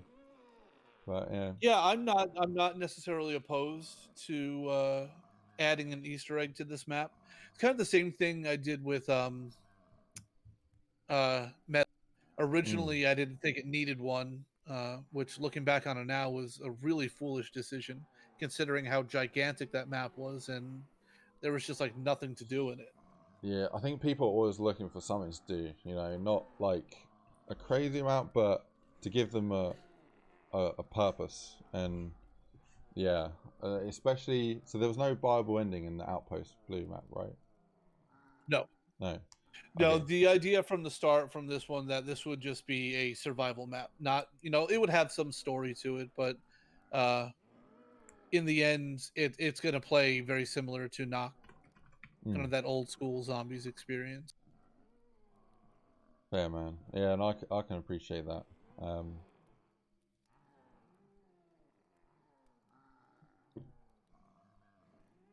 Yeah, it definitely won't be for everyone. I understand some people are they want more in a zombies level, and that's totally fine. This was just something I felt like. Yeah, man. I think it's absolutely fine. Like I still get a lot of enjoyment playing Nax, and what have you got in Nax? Like feature-wise, there's not anything really in Nax, but it's a fun map to play. I think probably some of that comes from the nostalgia aspect, but I can still just appreciate it for the survival. But yeah, man, I think yeah, Yeah, like I said, I'm open to all feedback. So if you have suggestions for like I think the map needs this, it needs more of this or less of this, then I, that's for you and for anyone else that's watching that is going to play. I reckon a trap would be pretty cool. That was something that occurred to me when we were playtesting. I was like, I never put a map in this A or trap, a yeah. trap in this.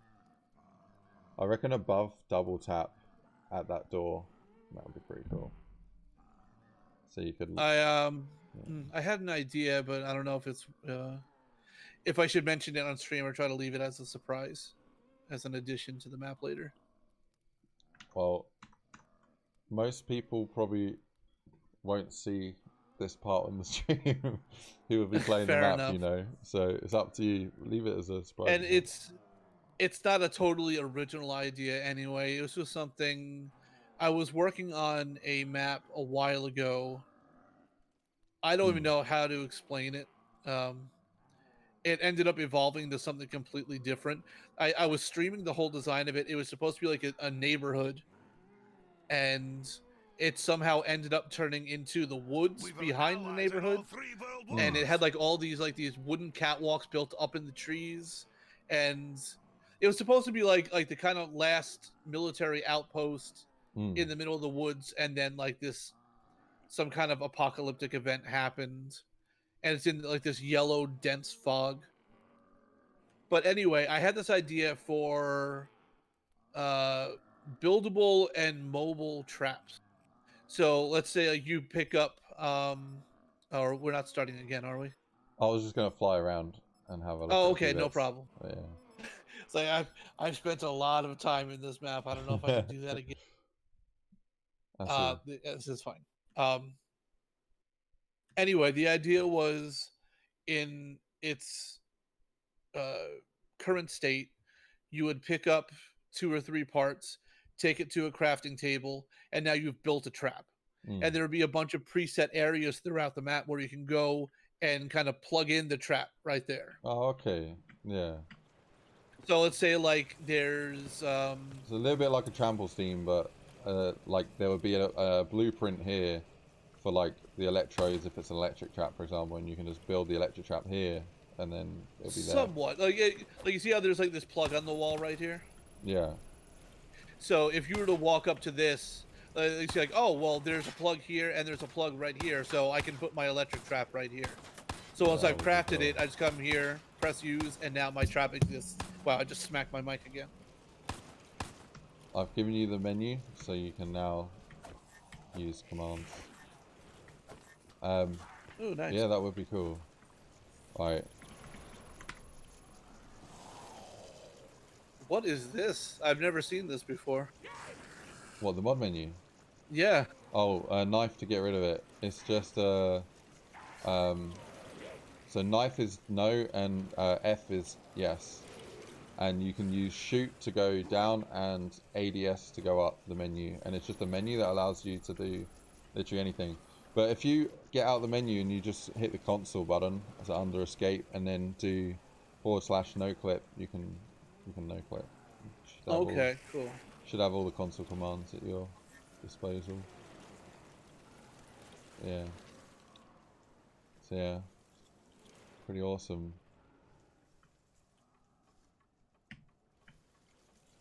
So Marksman says, thought there was a custom trap in this. Was it cut? Was there a custom trap in this? Or you... No, so I never placed any traps in this map. Okay. Like I said, the thought crossed my mind, but I think the main reason I decided not to do it was that it wasn't in the original. Mm. And I kind of wanted to, like, at some point, I would like to go back and do a kind of side by side comparison of the original to this. That would be cool. Yeah, I because I rebuilt this entirely based on memory. I didn't actually look at the original level once for reference. So I think I'm pretty close. Mm. I think if you were to look at the original compared to this, I have a feeling the original is going to be mega huge. Mm. Like the scale is going to be really off. And also the theme of it is completely different. Like it was still a factory, kind of like a generic nondescript factory. But very World at War.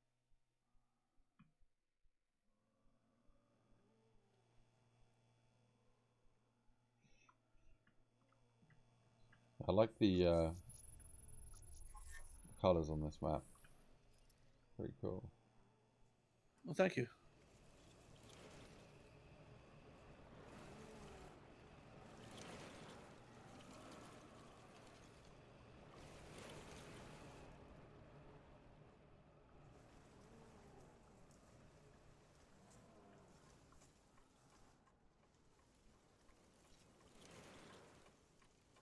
So these books, are these literally individual models? Yes. So what I did was I made some prefabs. So like there's a short section, there's a couple of different short sections, there's a couple of long versions. Yeah. It made it much easier to populate. Yeah. It's just like fucking crazy about books. This is, I don't remember who it was giving me crap in my stream. It's like all your shelves and all your bookcases don't have anything on them. Yeah. I know I need to do it, but stocking shelves is Look, if you probably gave my most hated thing. if you gave him a name, like if it was Moby Dick, for example, you'd have like a billion fucking Moby Dick copies Yes, in a library, and it wouldn't make huge. sense. Yeah. What? It looks fine. It's fine with that. Yeah, but no, it looks really cool. I just that must look ridiculous in the grid view in Radiant, like just a solid red, like explosion. Yeah. I haven't actually looked to see how many models are in this map, Yeah. but I would suspect the highest concentration of them are books. Well, I think I can view these numbers using collision. Meshes. Let me try this. Okay.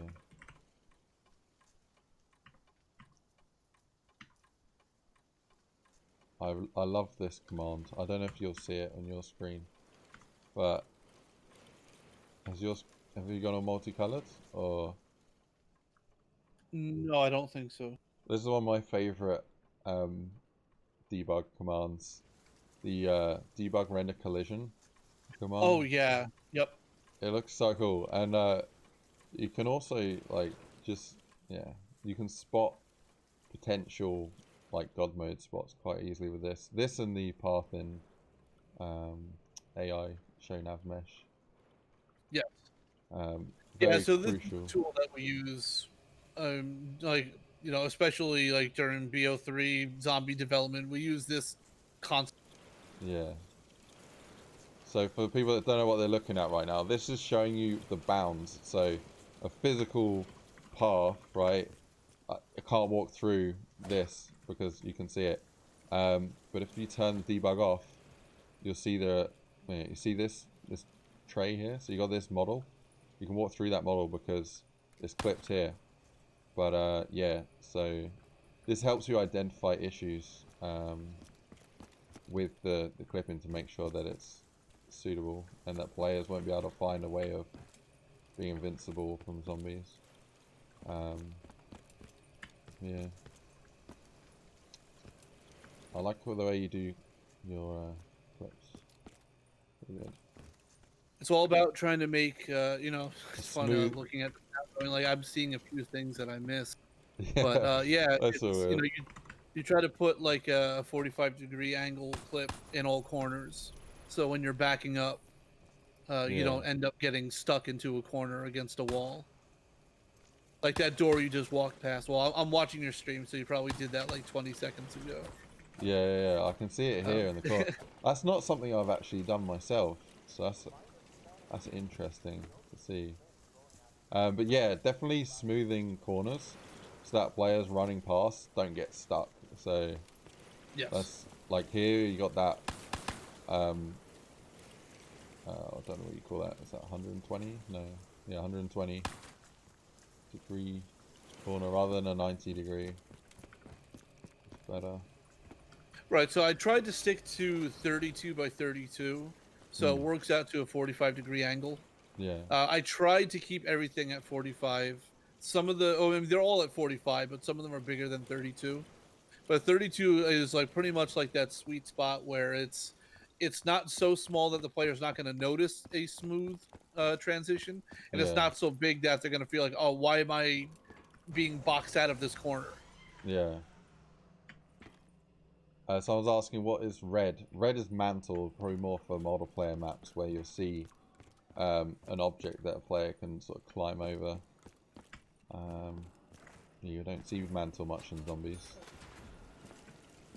Only because if there's mantles, then there should be supporting zombie traversals, and then what happens if a player cuts the mantle and stands on top of it? The zombie should be able to then get on top of it. And there's a lot of factors that then cover having a mantle. So a lot of times you won't even see mantle. And like some places you will, but you don't see it very often. But a lot Like more. you'll notice the stairs when you look at the stairs, how they're completely smooth. Yeah, definitely. So Another thing a lot of people don't realize. I do this as well. Is yeah, having a smooth yeah, stairs. the stairs don't actually have any player collision. So Okay. we make the stairs like the actual stair Model. the rise and Yeah. yeah, the model or the geo, whatever it is you're using. Yeah. If it's geo, we make it weapon clip and just put like an actual clip over it. Yeah. So do So you? because you don't want to be bumping up and down on each step, and you don't want the zombies bumping up and down on each step. Yeah. There's that, and it can bug out a tiny bit, and players can get stuck, and you don't want to get stuck at that crucial moment where you're running away from a zombie. So yeah, and it looks just as good, like this. Do you use the stair clip to do that, or do you just use like a normal clip, red clip? Just normal clip, just a normal material clip. So just like clip underscore concrete or metal or whatever your surface is.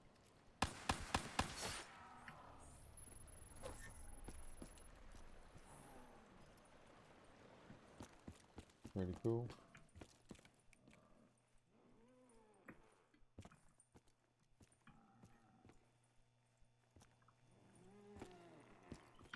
See, that's one of my favorite debugs. They also does it count? Try to count one. Yo, here we go. So this is. Oh no, what'd you do? This is rendering the try count on models. So as you see, the closer I get to a model, the bigger the number's going to be, and the bigger the more detailed the model will be. So this is Oh right, that's the LOD popping. the, Yeah. right. So you can see if like that the LODs are working properly. I don't think I've used this debug before actually. It's a bit noisy just It's because crazy. you know there's so much going on. I go to the library. Now I feel like I'm Oh in the no. Matrix. Yes, this is what I wanted to see.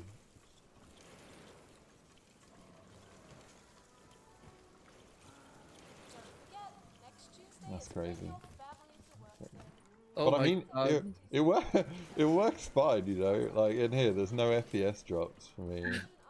It's fine. I'm watching your stream. That's a little bit behind. I'm just in the library now. Oh my God. It's brilliant. It's brilliant. And here, so you can see, you can tell that he's using brushes here and patchwork rather than models to do these walls, because there are no try counts on there. So that particular light model there, you see, so now there are 1,084 tries. So that's individual triangular images that are rendering in 3D space. So now there are 816, 310, and the further you get away from it, the less there will be.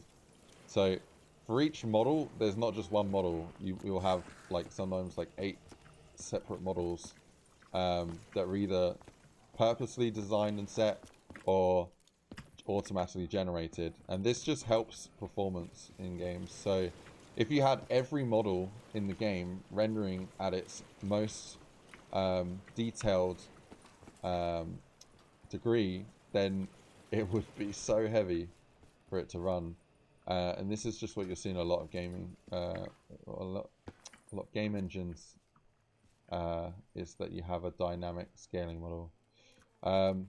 You don't really notice it much because it's done well. So where it's not done so well, I'm going to try and find a place where it's not done so well. Let's see. Debug. Bullet meshes. There we go. Okay, so you might see it. Oh, there we go. Here's one place. See that locker? You can see the door here quite clearly. You see the light bouncing off that there. If you move away, it's going to change to a different model right there. So that model there has less tries showing, but the light changed very so slightly.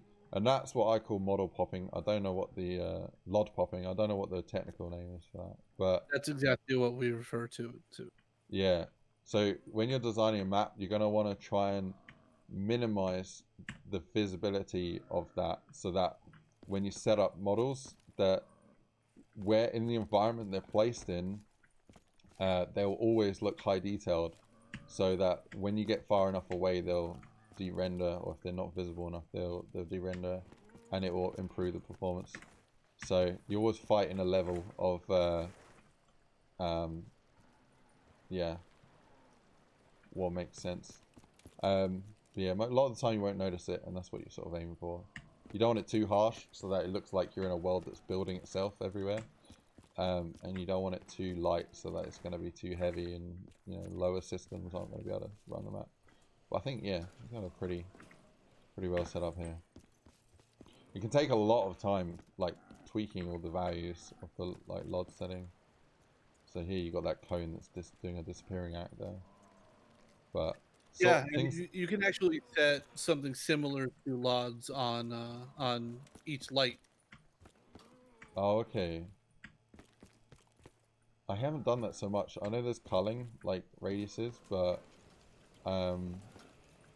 you can set up multiple lights then, or Well, what I mean is like you can set each light so at a certain distance they cull. yeah.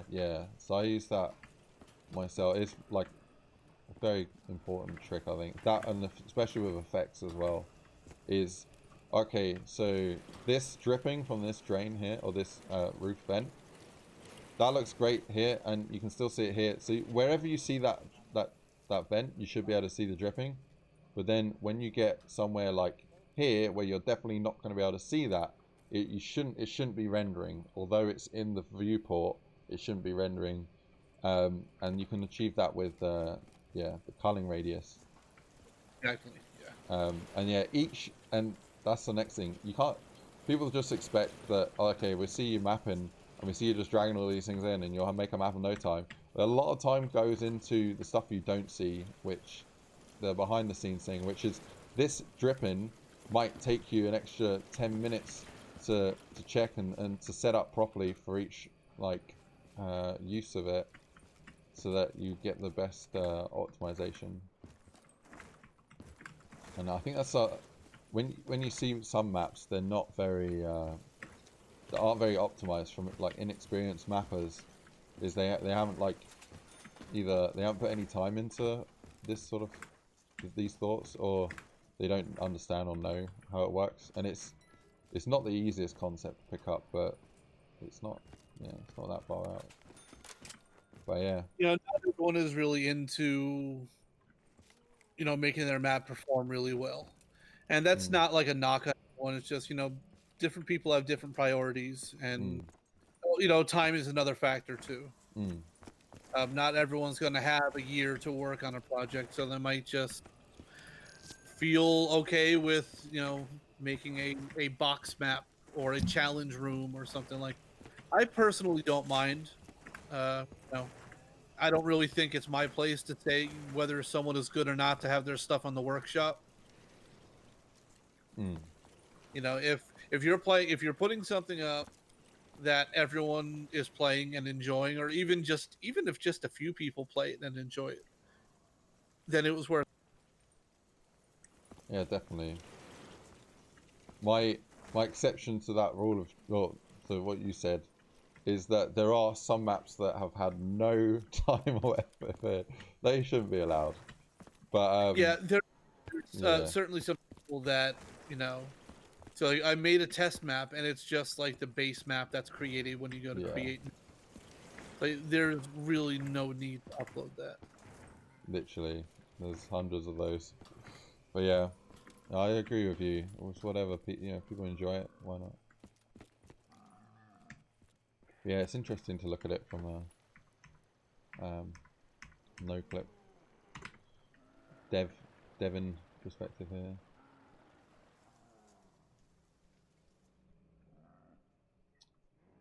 Good on the corking. I see there's a lot of no flaws, but a bit sloppy in some places maybe. Yeah, there may be some I missed. Yeah. Performance wasn't really Yeah. the only problem we ran into during testing was we had like a pretty major FX issue. The original rain setup I was using was just way too much. Oh, okay. And in 4-player co-op, it was like once people started packing weapons and got like Widow's Wine and stuff like that, we were just losing all effect. No impact, no no muzzle flare. Zombies would just disappear when you kill them. Even like the power-ups, there would be no like glowy effects around. So besides that, because this is a pretty small map, and even though like I don't I don't think the layout of it is the best, for occlusion the layout's actually pretty good. I think the other thing as well is your the map's quite small, so you can get away with quite a lot of like lack of optimization in places for corking. But when you get to like Revelation's probably not a good example because I think that's mainly all models. But maybe not. But yeah, just bigger maps in general, I would say it's like my Twisted Minds map.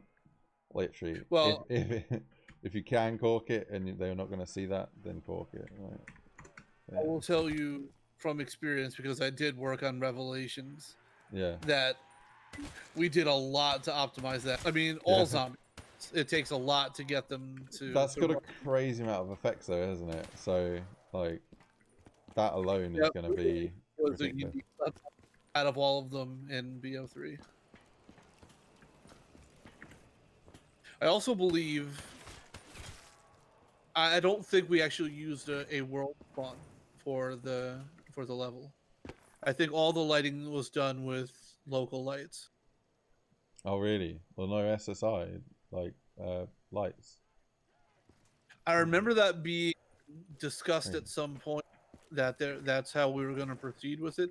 I think that's how we ended up doing it, but I'm certainly not a lighting artist, so I just remember there was something, because like there were so many unique areas that needed to be lit completely differently, and I think our max is 4 lighting states, so we just didn't have the bandwidth to efficiently light everything with, you know, in the traditional set.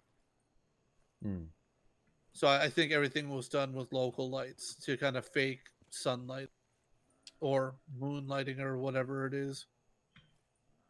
This light here, what cookie is this?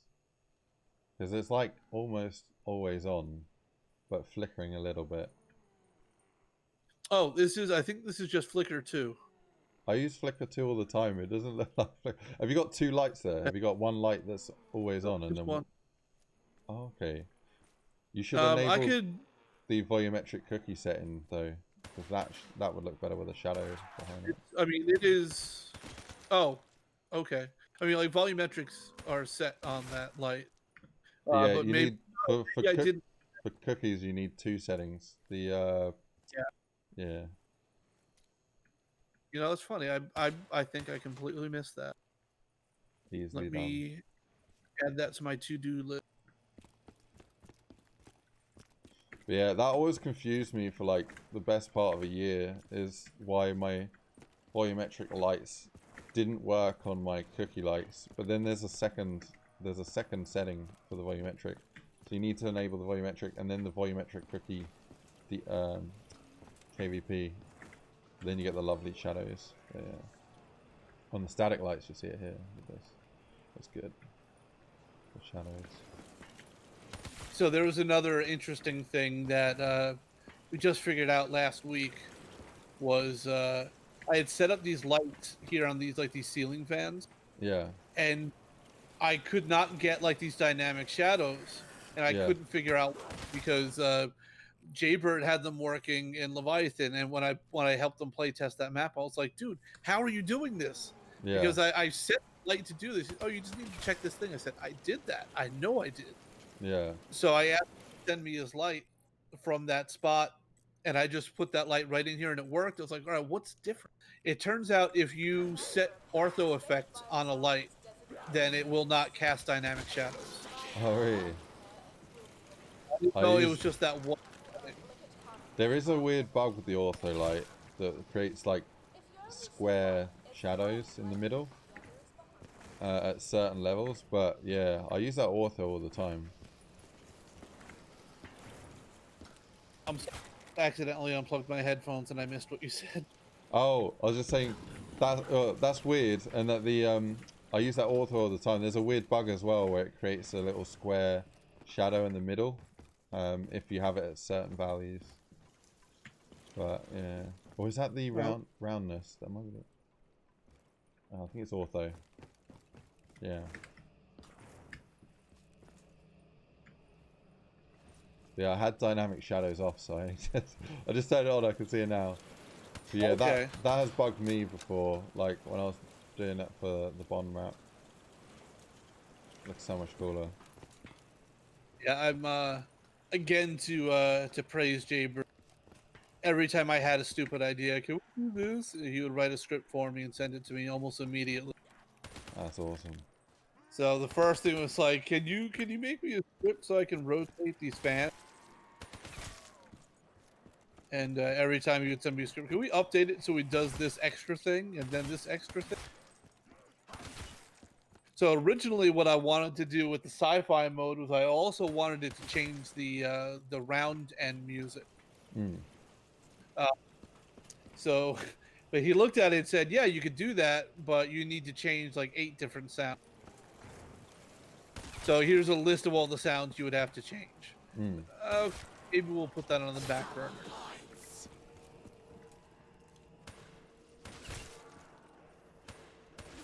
Yeah, so there are quite a few aliases.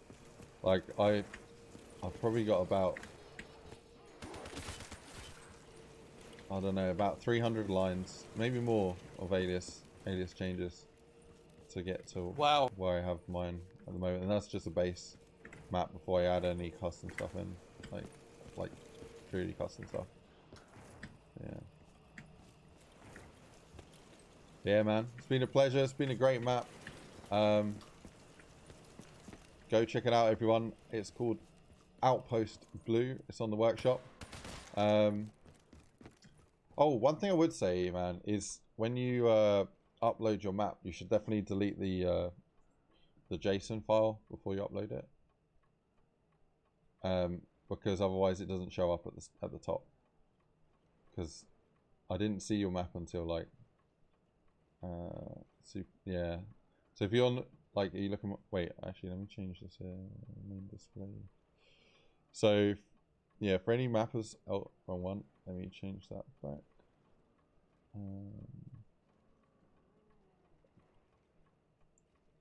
Here we go. Different screen. Okay. For anyone releasing a map, basically, if you want it to show up in the most recent, so if you just released it like right now and you want it to show up most recent, you need to go and delete one file and it will regenerate it. So in the user maps where you have your map, then you just go to the zone and you delete that workshop JSON, nothing else. And then when you next upload it, it would create that file as its a new entity on Steam, and it will show us new and come up in the most recent. So I think a lot of people might miss the map because of that, but you can find it just by going to Outpost, and then it's the screen one here. That's interesting because when I went to the workshop, tag zombies, Yeah. I'm seeing the front page, but when I filtered by most recent, it doesn't show up. Yeah, and that's because the first time you uploaded the map for any testing is the date it takes, not the time that you set it to public, which I think is a mistake. Like, they need to change that. But yeah, the way to get around that is delete that JSON file. But yeah, anyone, just go search for Outpost. I'm sure it's in the most popular as well. So yeah, there we go. Most popular, number 5. So that'll be in the slides when you get to the workshop. Let me just go right here. So load up the workshop. Just click in the middle. There it is. Go check it out. But yeah, it's been a pleasure, man. Yeah, thank you very much for having me and for playing. Good. Yeah. Does anyone got any final questions before we wrap this thing up? Thank you everyone for coming out. 369 says there's an easy way to figure out why a map has a black start screen. All maps do that by default. You can add in your own ones. I think there's tutorials on YouTube on how to do that. Stubby as well. What's going on, man? Yeah, thank you all for coming out, and it's been good. Great map. Good one to check out with your friends. Yeah, man, we definitely need to make something cool. Maybe sure. not like a massive project, because it will turn into a super massive project. But yeah, I'm sure we'll do something cool. I've got to that level of scripting that can pretty much make anything I think of into something. Which works. Nana says hi, so Nana says hi to you. Codename Nana. I think there's any more questions. Oh, Zombie Killer's question from earlier. It's a question from earlier, but how did they go about having you develop a map for Treyarch if you didn't can't say anything about it, then it's fine. But do they just give you a small part to map? Oh, what? So the logistical way of working, workflow. Yeah, you probably can't say anything about that. I don't know, but Well, I can say it's a team effort. It's never ever one person who does one thing. so But like the short, long story short is usually one person will do what we call the rough out geo, which is just kind of like this is what the map should kind of flow like. And then that's not even considered block out. That's just rough. Then we put more designers on to kind of more refine the level, work through any issues that come up, and once block out is done, then you start doing the detail, and along each of these steps, you're adding more to the level. In rough out, you won't necessarily have zombies in the level yet. It's just how does it feel running around the level? How does running traversal, travel times, all that. So it's just it's that's how Stages. the process really baby steps until the end. and it makes sense, and like my assumption, or the reasoning behind that, right, is you don't want to get carried away and spend years working on something that doesn't work out. So if you can find out what works, like as a concept first, then it's going to take a lot less time, and sometimes it's not something concepts need to be trialed before they can't, what might seem like a good idea might not be a great idea in practice, and it's only until you actually play it that it will give you that answer. Yeah, and we have eyes on all levels from all the way up to the top in the studio. We're getting feedback from what I would say people are like the best in the business when it comes to like creative design, and just knowing that these ideas are going to work or these ideas aren't going to work. Less of this, more of that. So it's not like so it says, hey, go make us $1 million zombies map on your own. It's always lots of people have their hands on.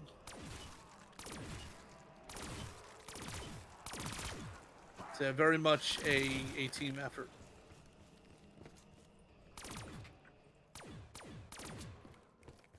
Cool. Well, yeah, thank you everyone for coming out. It's been a pleasure. I will see you guys on the next one. Do check out this map. Go give it a thumbs up. And yeah, I will put James's, Conroy Wallace's Twitter link and stream channel links in the description if you want to go check them out. Definitely do. If you're a mapper, it's like no-brainer. Definitely go check it out. Enjoy the rest of your evening, whatever you're doing, and I'll see you guys on the next one. Take it easy. Any final words, James? Thank you. There you go. See you later, people. Bye.